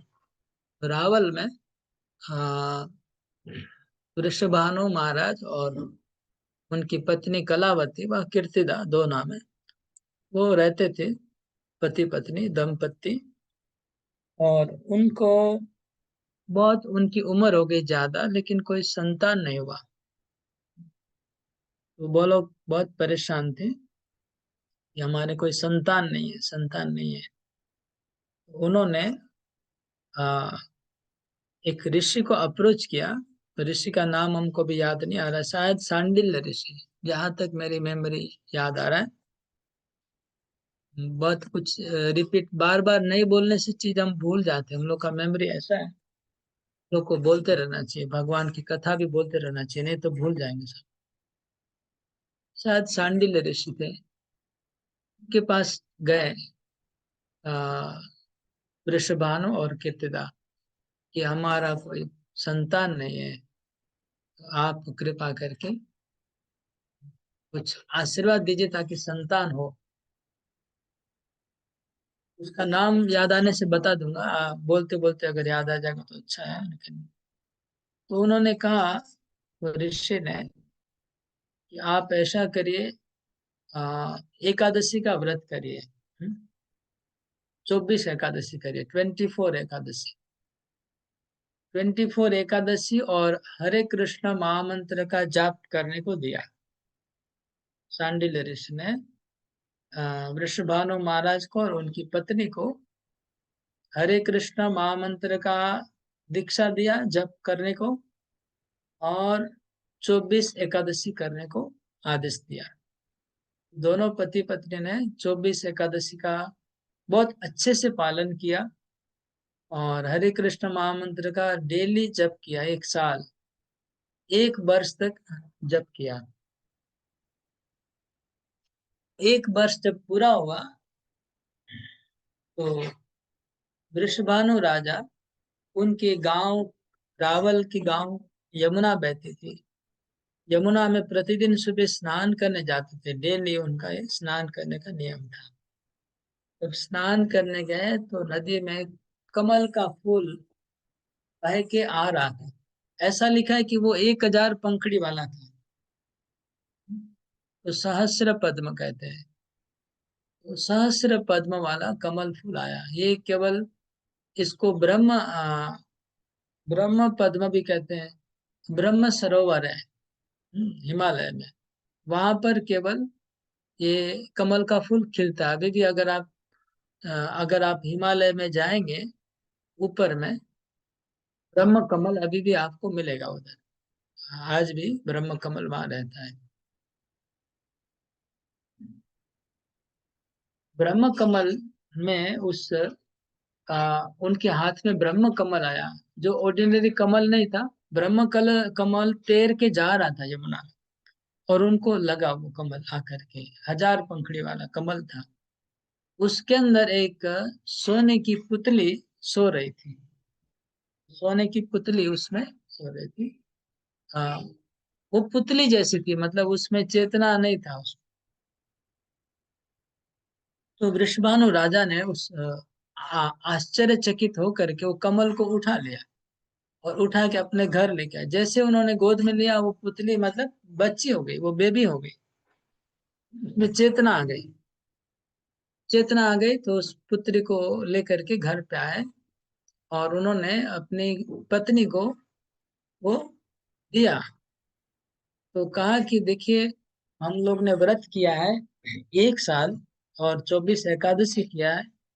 इसी के प्रभाव से लगता है भगवान ने कोई देवी को हमारे पुत्र रूप में भेजा है। ये उनका आशीर्वाद हमको मान लेना चाहिए। ऐसे दोनों ने उसको अपनी पुत्री के रूप में स्वीकार कर लिया। तो इसके पीछे मैं कुछ रहस्य की बात बता रहा हूँ, जो पहले मैंने नहीं बताया कभी। मतलब लोग नहीं बोलते व नहीं बताते हैं, मैंने तो बोला होगा शायद, कि भगवान की शक्तियां जनरली गर्भ से उत्पन्न नहीं होती है। जैसे सीता माता गर्भ से प्रकट नहीं हुई। जो हल जोत रहे थे जनक महाराज, उधर से प्रकट हुई सीता माता। लक्ष्मी देवी भी गर्भ से प्रकट नहीं होती है। लक्ष्मी देवी जब भी अवतार लेती है, किसी न किसी बहाने से प्रकट होती है वो। ठीक है। इवन भगवान के अवतार भी गर्भ से प्रकट नहीं होते हैं, अलग अलग प्रकार से प्रकट हो जाते हैं। नरसिंह देव कैसे प्रकट हुए, तो लेकिन भगवान तभी गर्भ से प्रकट होंगे जब कोई माता बड़ी भाग्यवान हो, जो भगवान की माँ बनने लायक हो, तो भगवान कभी कभी घर में भी प्रकट होते हैं, जैसे यशोदा माता को, और देवकी के घर में भगवान प्रकट हुए। लेकिन राधा रानी और लक्ष्मी देवी और सीता माता, ये लोग सब डायरेक्ट प्रकट होते हैं। वैसे ही राधा रानी डायरेक्ट प्रकट हुई कमल के फूल से। दूसरा एक ब्रह्म कमल का रहस्य है कि ब्रह्मा जी जो कि जिनके सर के ऊपर बरसाना धाम बसा हुआ है। बरसाना धाम जो है, ब्रह्मा जी के 4 सिर हैं, इसलिए 4 पहाड़ है। दानगढ़, मानगढ़, भानगढ़, विलासगढ़, ये 4 जो गढ़ है, 4 जो पहाड़ है, वो ब्रह्मा जी के 4 सिर हैं। समावदर ब्रह्मा जी की राधा रानी के प्रति पुत्र की भावना है, इसलिए भी वो ब्रह्म कमल से प्रकट हुई राधा रानी।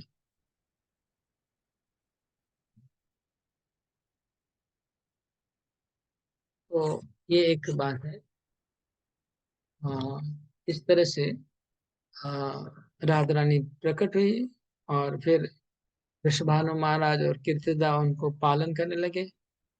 एक दिन नारद मुनि को जब पता चला कि भगवान की शक्ति प्रकट हो गई है, तो नारद मुनि वहां पर आते हैं, रावल में उनके घर पे आते हैं, और आकर के हर घर में जाते हैं। नारद मुनि प्रत्येक घर में जाते हैं और पूछते हैं कि आपके घर में कोई बालिका का जन्म हुआ है, कोई संतान का जन्म हुआ है तो बताइए।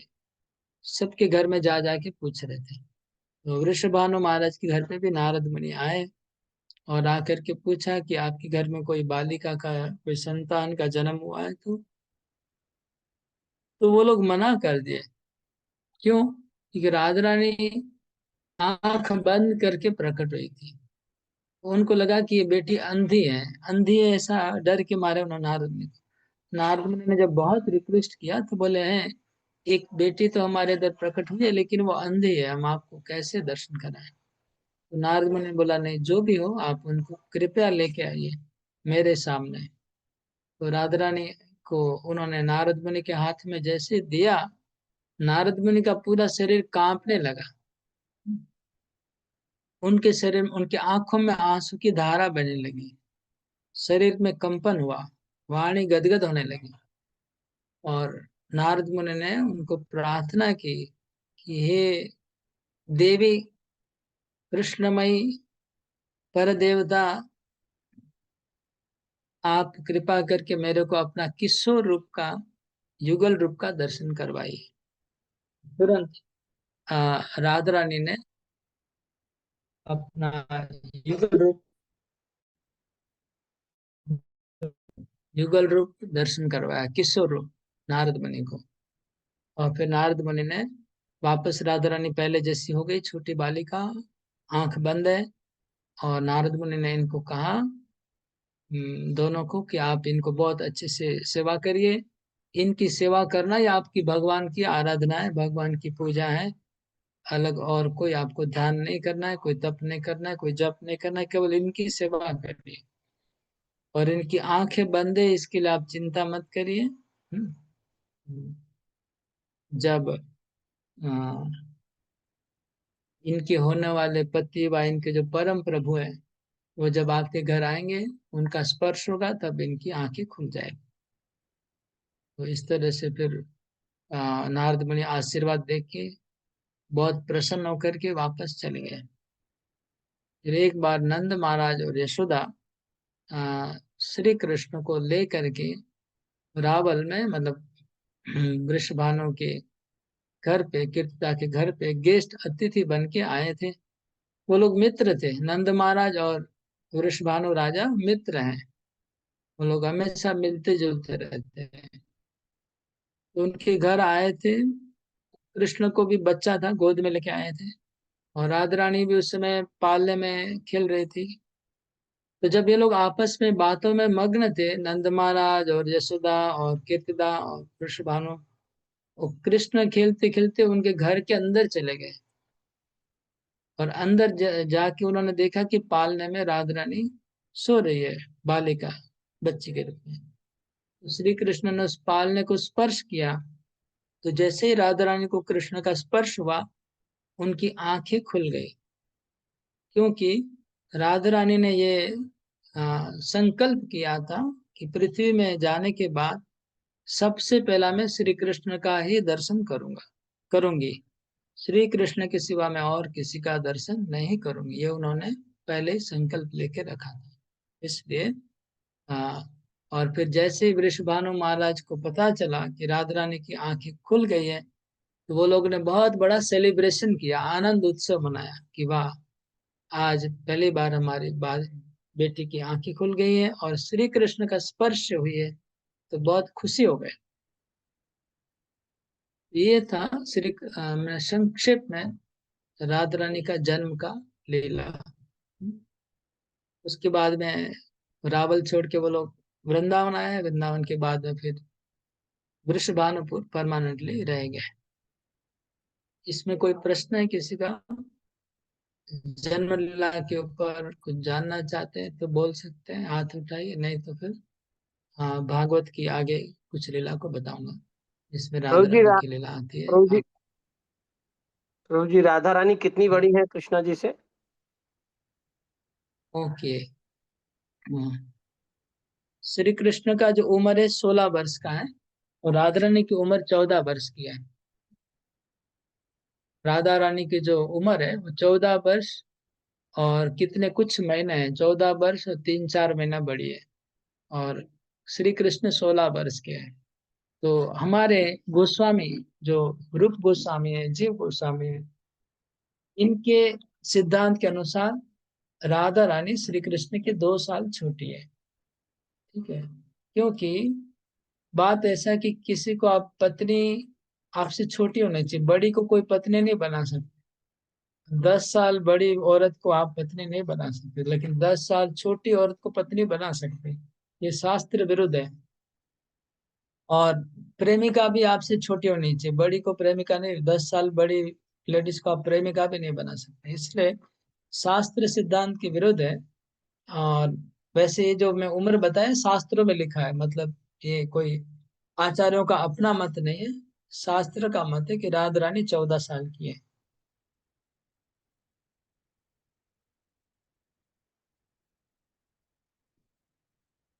और 14 साल से बड़ी कभी नहीं होती है राधा रानी, उनकी उम्र हमेशा 14 साल ही रहती है।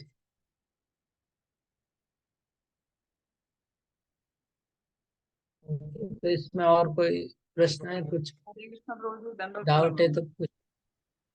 हरे अब प्रभु कृष्ण। जी, सुना है राधा रानी का आविर्भाव हुआ है भौतिक जगत में। वो गोलोक धाम से इधर राधा रानी आने का पीछे एक स्टोरी सुना है भक्ति पुरुषोत्तम महाराज का लेक्चर में, वो थोड़ा बताएगा तो अच्छा होगा। हरे कृष्ण। आने का स्टोरी तो ये कि आ, एक बार श्री कृष्ण गोलोक वृंदावन में दूसरी एक गोपी के साथ लीला कर रहे थे। कुंज में कृष्ण और एक गोपी आ, लीला कर रहे थे, बैठ रहे थे, आनंद खेल रहे थे। और कृष्ण ने श्री दामा को गार्ड के रूप में खड़ा किया था कुंज के द्वार पे। और तभी श्रीमती राधा रानी कृष्ण को ढूंढते ढूंढते वहां पहुंच जाती है। और तब श्री दामा ने राधा रानी को रोक दिया कि अंदर मत जाओ। तो राधा रानी कहते क्यों, मेरा तो अधिकार सर्वत्र है, मैं तो वृंदावनेश्वरी हूँ, मेरे को रोकने वाले तुम कौन हो? जो तुम वृंदावनेश्वरी हो व जो भी हो, यहाँ पर कृष्ण का आदेश है, कोई अंदर नहीं जाना चाहिए, तुम भी नहीं जा सकते। और श्री दामा कौन है? उनका भाई है, राधा रानी का भाई है, लेकिन वो अभी कृष्ण की ड्यूटी में है। राधा रानी के भाई को ही कृष्ण ने गेट पे खड़ा कर दिया। भाई के सिवा और कौन टेकल कर सकता है अपनी बहन को? इसलिए श्री दामा जो राधा रानी का भाई था, उसने राधा रानी को रोक दिया गेट के ऊपर कि तुम अंदर नहीं जा सकती हो, अभी मेरे प्रभु कृष्ण दूसरी कोई गोपियों के साथ लीला कर रहे हैं। तो फिर राधा रानी ने श्री दामा को श्राप दे दिया कि तुम मेरे को रोक रहे हो, इसलिए मैं तुम्हें श्राप देती हूँ, तुम असुर बन के जन्म लेना। तो श्री दामा का एक अंश शंखचूड़ असुर बना और उसने वृंदा देवी से शादी किया। और फिर तुलसी महारानी की कहानी वहां चालू हो जाती है। शंखचूड़ और तुलसी महारानी की कहानी वहां शुरू हुई। तो शंखचूड़ और कोई नहीं था, भगवान का परम भक्ति था जो अवतार लेके आया। फिर इधर श्रीदामा ने राधा रानी को श्राप दे दिया, मैं भी तुमको श्राप देता हूँ, तुमको पृथ्वी लोक में जन्म लेना पड़ेगा, मर्त लोक में, और 100 साल तुम कृष्ण के विरह में रहोगे, 100 ईयर। तो तब कृष्ण इस तरह से श्राप पर श्राप हो गया दोनों के बीच में। और वो जो गोपी थी वो डर के मारे नदी बन गई, वो गंगा हुई। गंगा होगी, वो देवी जो देवी थी, जो गोपी थी, वो गंगा हो गई। और राधा रानी इस तरह से, फिर कृष्ण ने आकर के उन दोनों को समझाया, सांत्वना दिया, दोनों भाई बहन को झगड़ा बंद किया। और कृष्ण ने कहा कि आप लोग का किसी दोनों का फॉल्ट नहीं है, ये मेरा ही इच्छा है, अभी हम लोग को भौतिक जगत में जाना है, अवतार लेना है, अवतार का समय आ गया, इसीलिए ये लीला हुआ है। तो आप एक दूसरे के प्रति कोई प्रकार का मन में शोक मत करिए, दुख मत करिए, मेरी इच्छा से सब कुछ हुआ है। तो कृष्ण की इच्छा परम इच्छा। हाँ, कृष्ण जो इच्छा करते वही होता है। हाँ, इसलिए कृष्ण सुप्रीम है, परम तत्व है। हरे कृष्ण। ये लीला पुराणों की लीला है, इसमें कई लोग सहमत होंगे, कई लोग सहमत नहीं होंगे इस लीला के लिए, ठीक है ना। इस लीला को सब लोग स्वीकार नहीं करते। क्यों स्वीकार नहीं करते? बहुत सारे कारण है, बहुत सारे ऑब्जेक्शन आएंगे इस लीला में, इसलिए हम ये सब लीला ज्यादा नहीं बोलते हैं। लीला तो लीला है, लीला में क्वेश्चन नहीं चलता है, वो तो अलग अलग एंगल से समझना हो रहा है।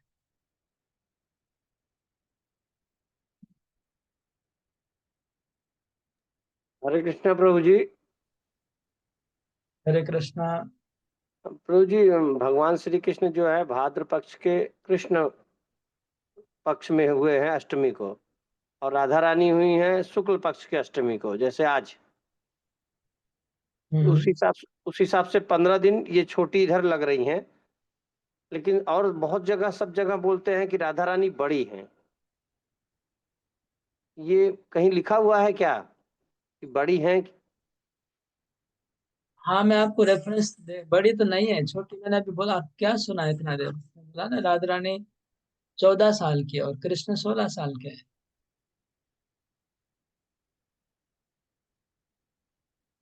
बोला ना अभी मैंने। और अगर आपको रेफरेंस चाहिए तो रेफरेंस दे दूंगा, ढूंढ के दे दूंगा। ओके प्रभु जी। कुछ पुराणों में इसका भी वर्णन है जो आप बोल रहे हैं। कुछ पुराणों में ऐसा कहा गया है कि राधा रानी कृष्ण की माँ में लगती है, ठीक है, ऐसा कुछ पुराणों में है।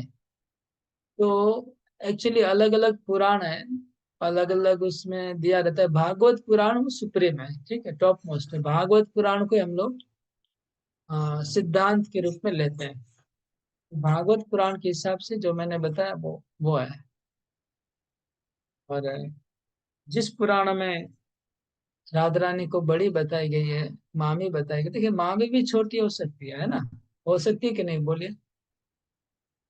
मामी छोटी हो सकती है कि नहीं, बताइए। यस प्रभु, हो सकती हैं। हो सकते हैं ना, अब जरूर हो सकती है, मामी छोटी हो सकती है, मामी छोटी हो सकती है।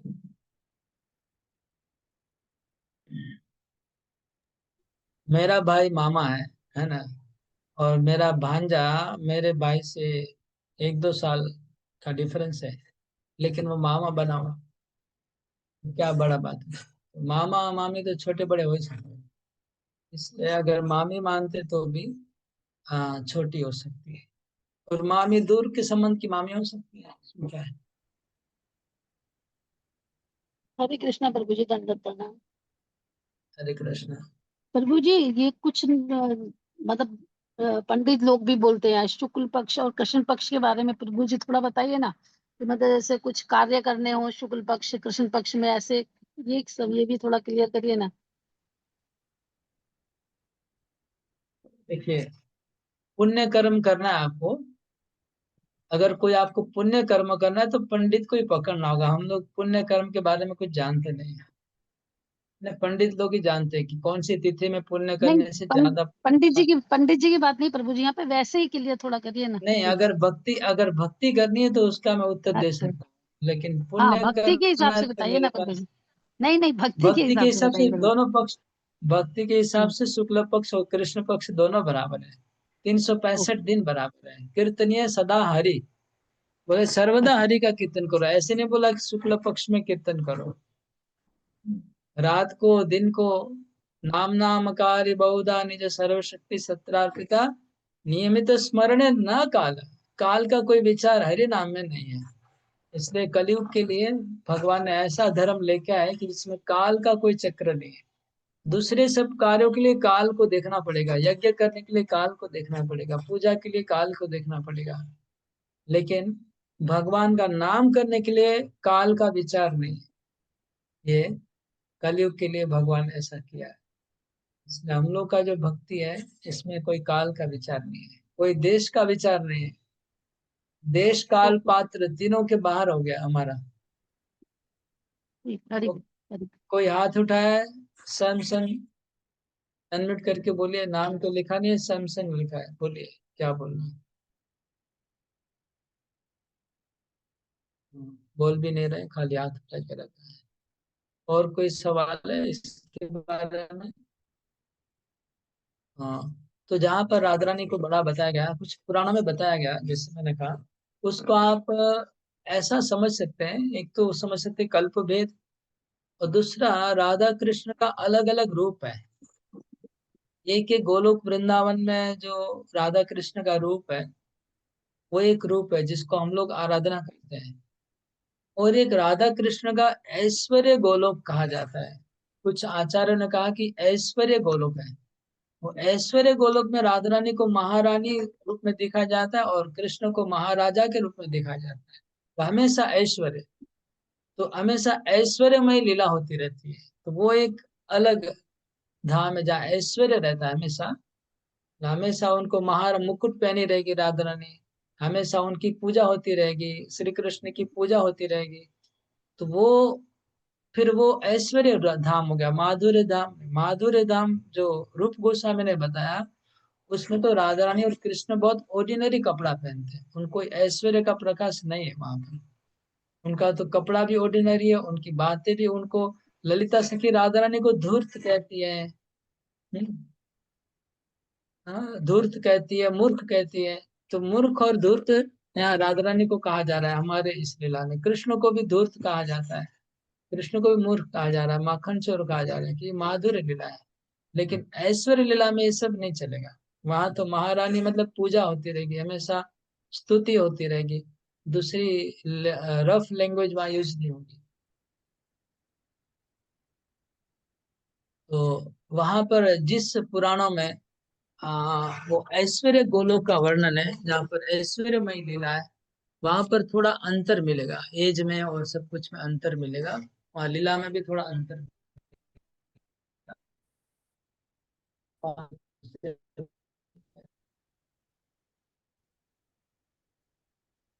हाँ, और कोई प्रश्न नहीं तो फिर मैं भागवतम में जो लास्ट में जो भागवत का लीला बता। प्रभु जी,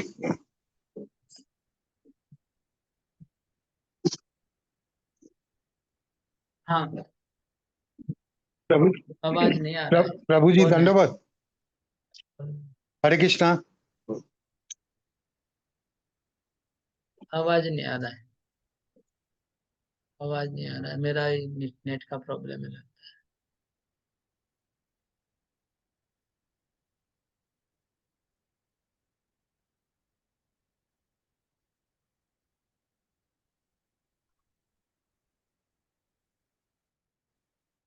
थोड़ा नेट का प्रॉब्लम हो रहा है।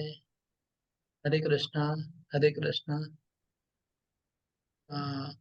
ओके, तो अभी हम भागवत का एक वो श्लोक है जो फेमस श्लोक, वहाँ को आ, दिखाता हूँ और उसके ऊपर चर्चा करेंगे, जहाँ राधिका का नाम आया है। मैं स्क्रीन पे ला रहा हूँ तो आप लोग भी वो श्लोक को देखेंगे। 10वां अध्याय और 10वां स्कंद, और अध्याय होगा ये रीयूनियन, 32वां अध्याय।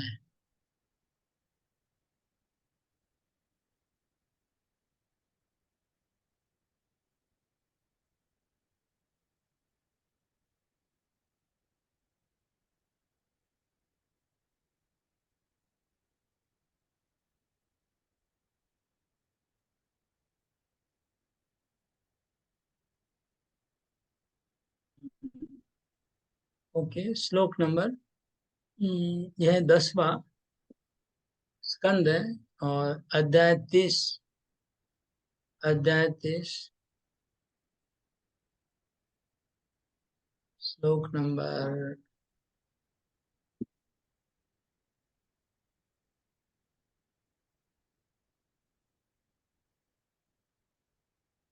थोड़ा और पीछे जाना पड़ेगा, मेरे को ढूंढ रहा हूँ, श्लोक नंबर ढूंढ रहा हूँ मैं। हाँ, श्लोक नंबर 28 मैं आप लोग को स्क्रीन पे शेयर करता हूँ, और इस श्लोक को देख के समझ में आ जाएगा। ये देखिए, राधा रानी का नाम क्यों नहीं है, राजू को ने पूछा था। उसका उत्तर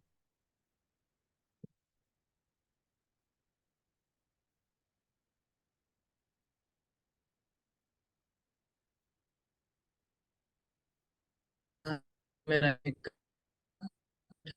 गया है।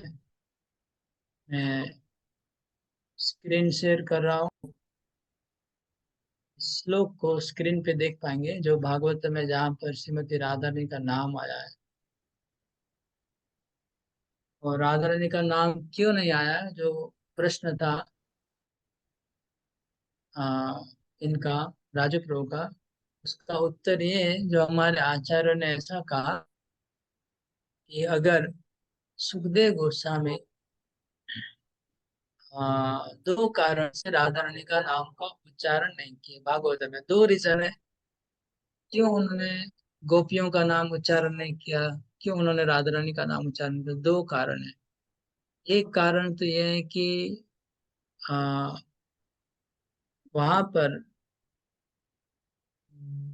उस सभा में जहाँ पर भागवत कथा हो रही थी, वो सभा में सब प्रकार के लोग थे, मतलब सब लोग शुद्ध भक्त नहीं थे। कुछ लोग कर्मी थे, ज्ञानी थे, योगी थे, सब प्रकार के लोग थे उस सभा में।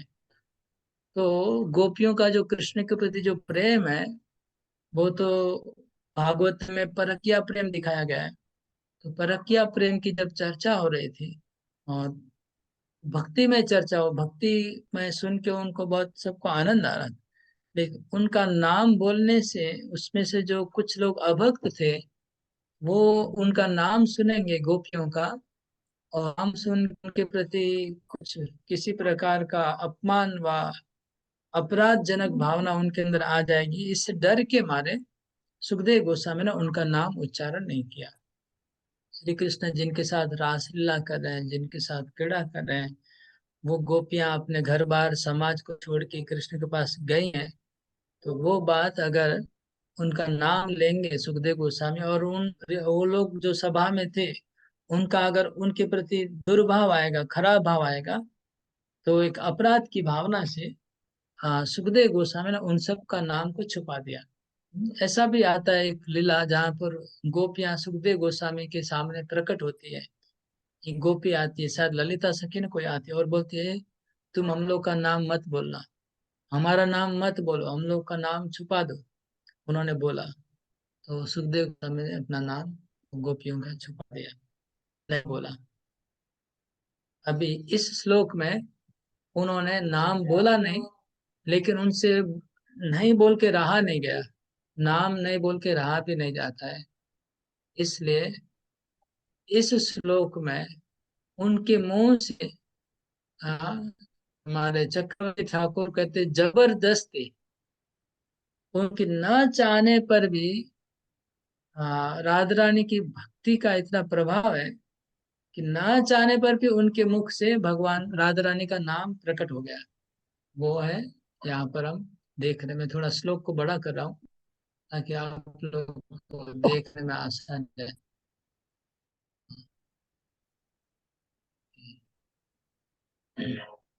तो सब लोग श्लोक को देखिए और बोले। अनया राधितो नूनम् भगवान् हरिरीश्वर यमो त्वयामनया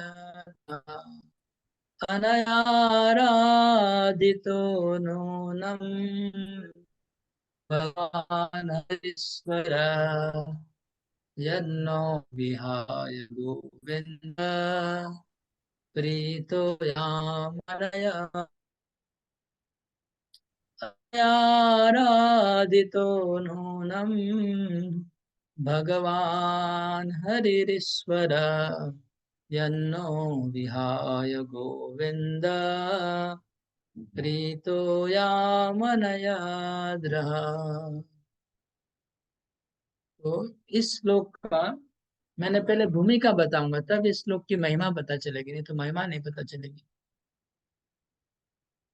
तो भगवान रासलीला कर रहे थे, रासलीला आरंभ हो गई। पहले भगवान ने बंसी बजाया, बंसी बजाने पे सारी गोपियां अपने घरों से वृंदावन के वन में आ गई। वृंदावन के वन में सब गोपियां पहुंच गई और श्री कृष्ण ने सबका स्वागत किया गोपियों का। और श्री कृष्ण ने कहा कि आप लोग अपने घर वापस चले जाइए, इतनी रात को घर छोड़ के यहाँ आना नहीं चाहिए। तब बहुत बड़ा वो अभी नहीं बोलेंगे, बहुत लंबा टाइम जाएगा। लेकिन तब गोपियां बहुत नाराज हो गई और उन्होंने कृष्ण को कहा कि तुम ऐसी बात नहीं करनी, तुमने हम लोग को बुलाया है,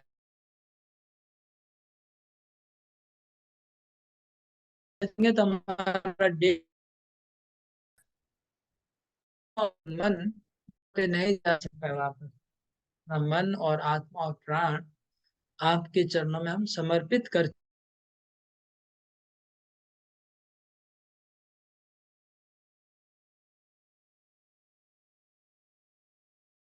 इच्छा हुई कि प्रत्येक गोपी के साथ वो नृत्य करेंगे, ऐसा कृष्ण की इच्छा हुई।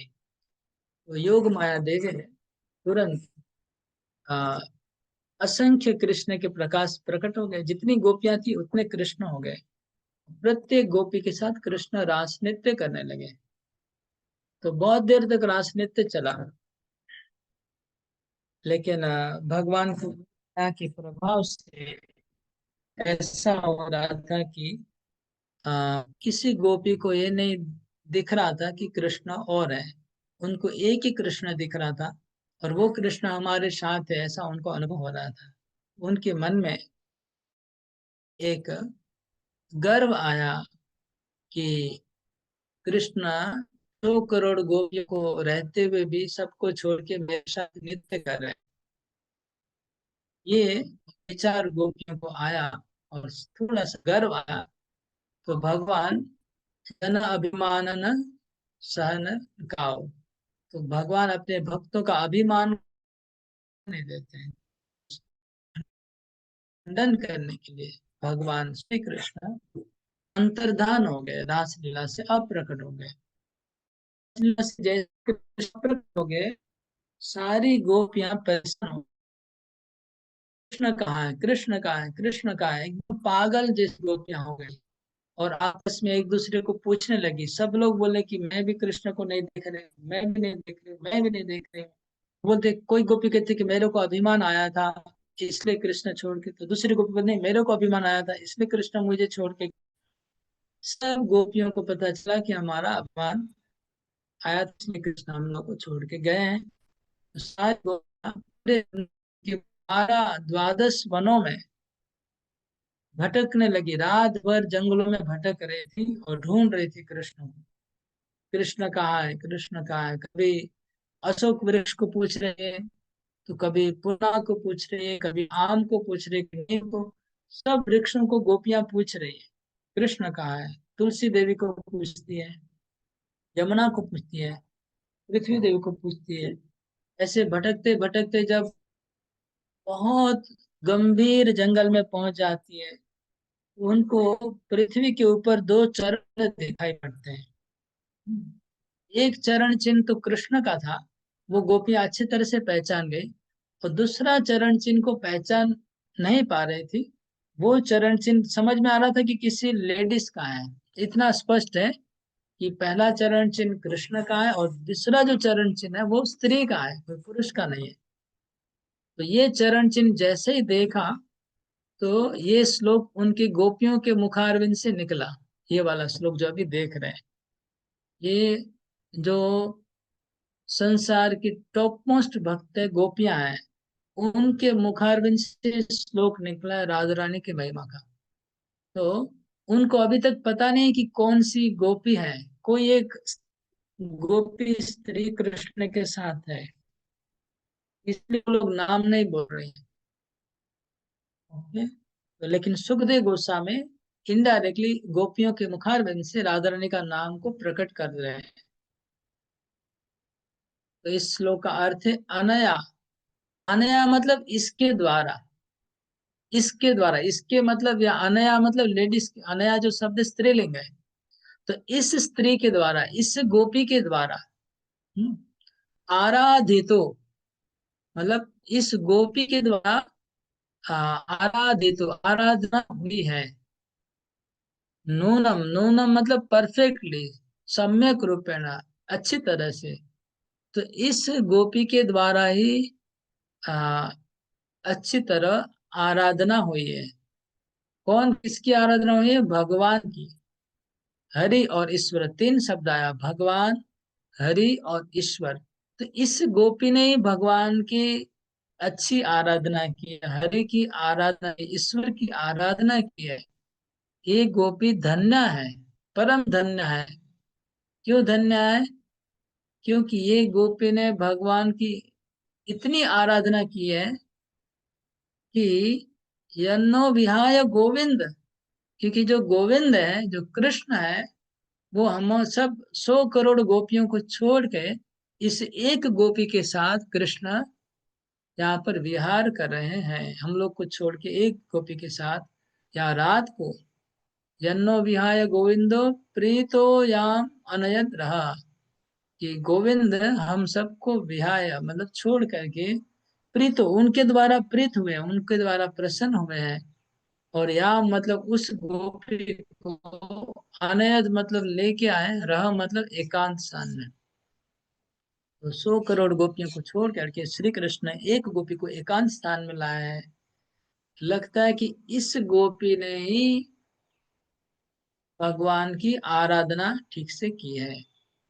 तो अभी इसमें कोई डाउट नहीं है, कोई संशय नहीं है कि वो गोपी कौन थी।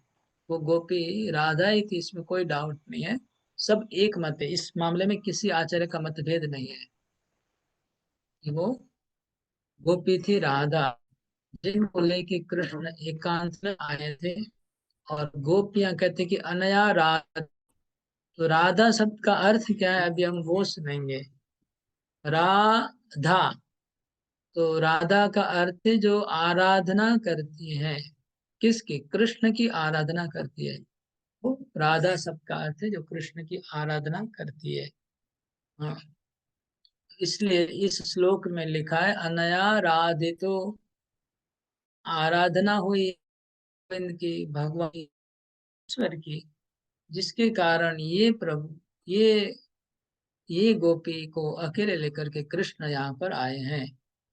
तो अभी इस श्लोक की जो कमेंट्री है चक्रवर्ती ठाकुर की, बहुत सुंदर है। अभी समय नहीं है, आप लोग अगर चाहते तो हमारा इसके ऊपर भागवतम का लेक्चर है ऑलरेडी, वो जाके बैक में जाके सुन सकते हैं। इसमें सब आचार्यों का कमेंट्री हमने सुनाया था। तो उसमें चक्रवर्ती ठाकुर बोल रहे हैं कि ढोल पीट के, नगाड़ा बजा के, ढोल पीट के राधा रानी का नाम का इस श्लोक में कीर्तन हो गया। यद्यपि उनका नाम कहीं नहीं था, लेकिन इस श्लोक में उनका बहुत ढोल पीट के अच्छे से कीर्तन हुआ उनके नाम का। तो आ, मेरे को क्या बोलना था कि जो राधा शब्द का जो अर्थ है,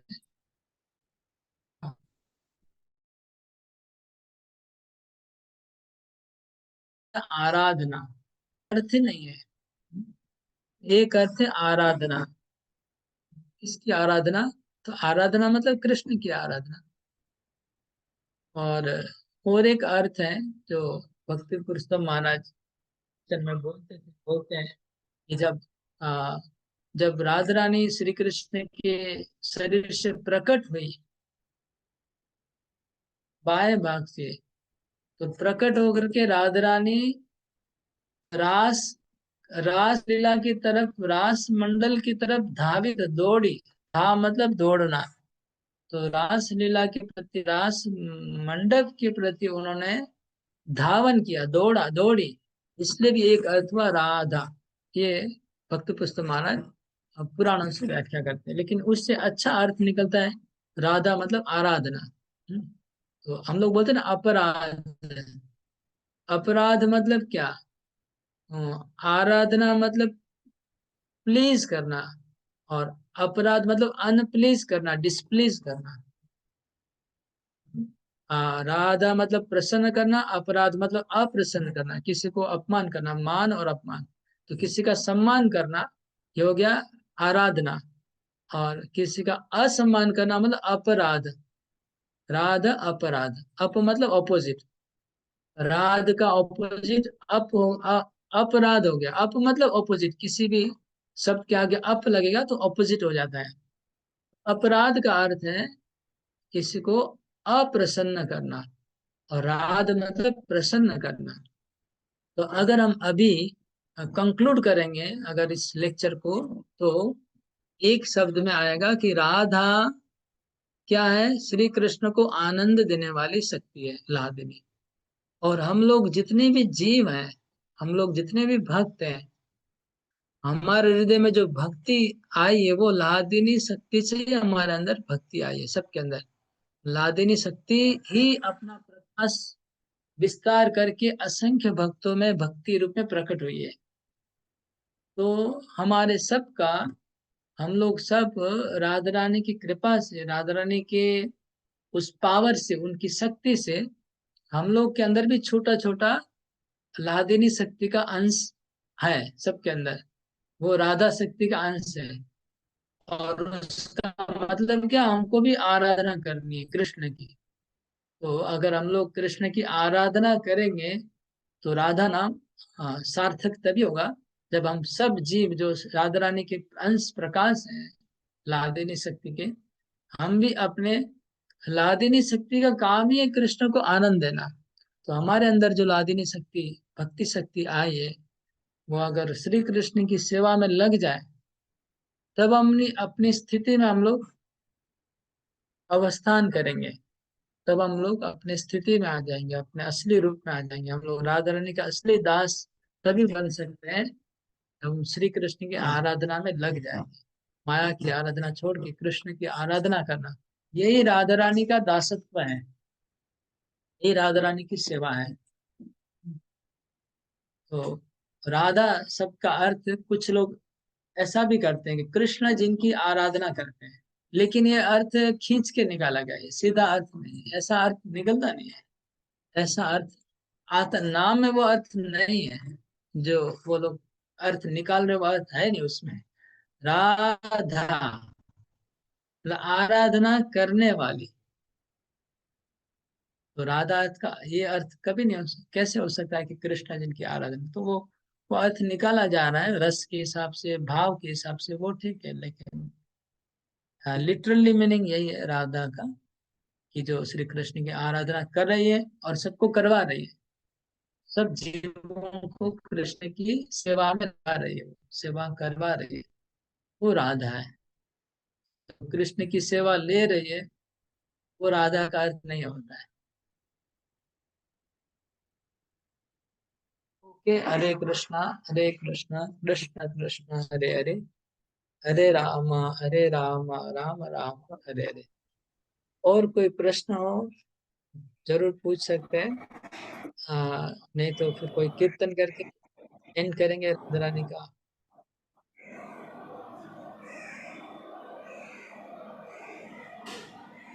हरे कृष्ण प्रभु जी, दंडवत प्रणाम।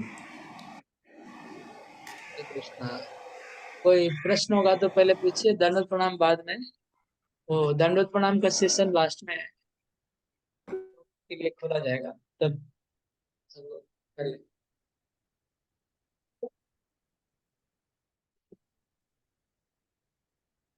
ओके, कोई प्रश्न नहीं है। राम किंकर को कुछ बोलना चाह रहे हैं?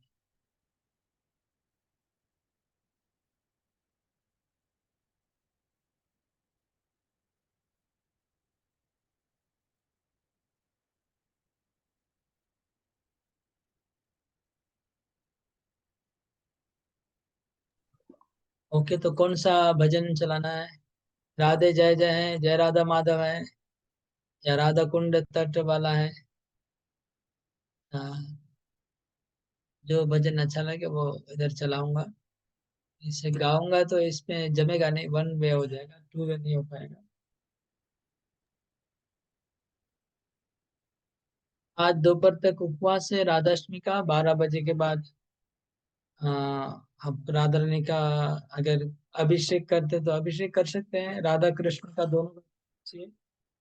अभिषेक करना है तो दोनों को करना होगा। और नहीं तो फिर भगवान के चरणों में फूल नहीं, पुष्पांजलि कर सकते हैं, वह आरती कर सकते हैं, वह भोग लगा सकते हैं, जो भी सेवा पूजा करके फिर उपवास का ब्रेक करेंगे, पारण करेंगे प्रसाद लेकर के। दोपहर तक उपवास है आज। प्रभु जी निराजल रहना है कि जैसे कर सकते हैं। हाँ, जैसा आपका सुविधा। निर्जल करेंगे तो निर्जल कर सकते हैं, अच्छा है 12 बजे। अगर प्रॉब्लम है तो पानी पी सकते हैं, उससे ज्यादा प्रॉब्लम तो फलाहार कर सकते हैं। बेस्ट है निर्जल करना 12 बजे तक। 12 बजे कोई बड़ी बात नहीं है, आराम से कर सकते हैं।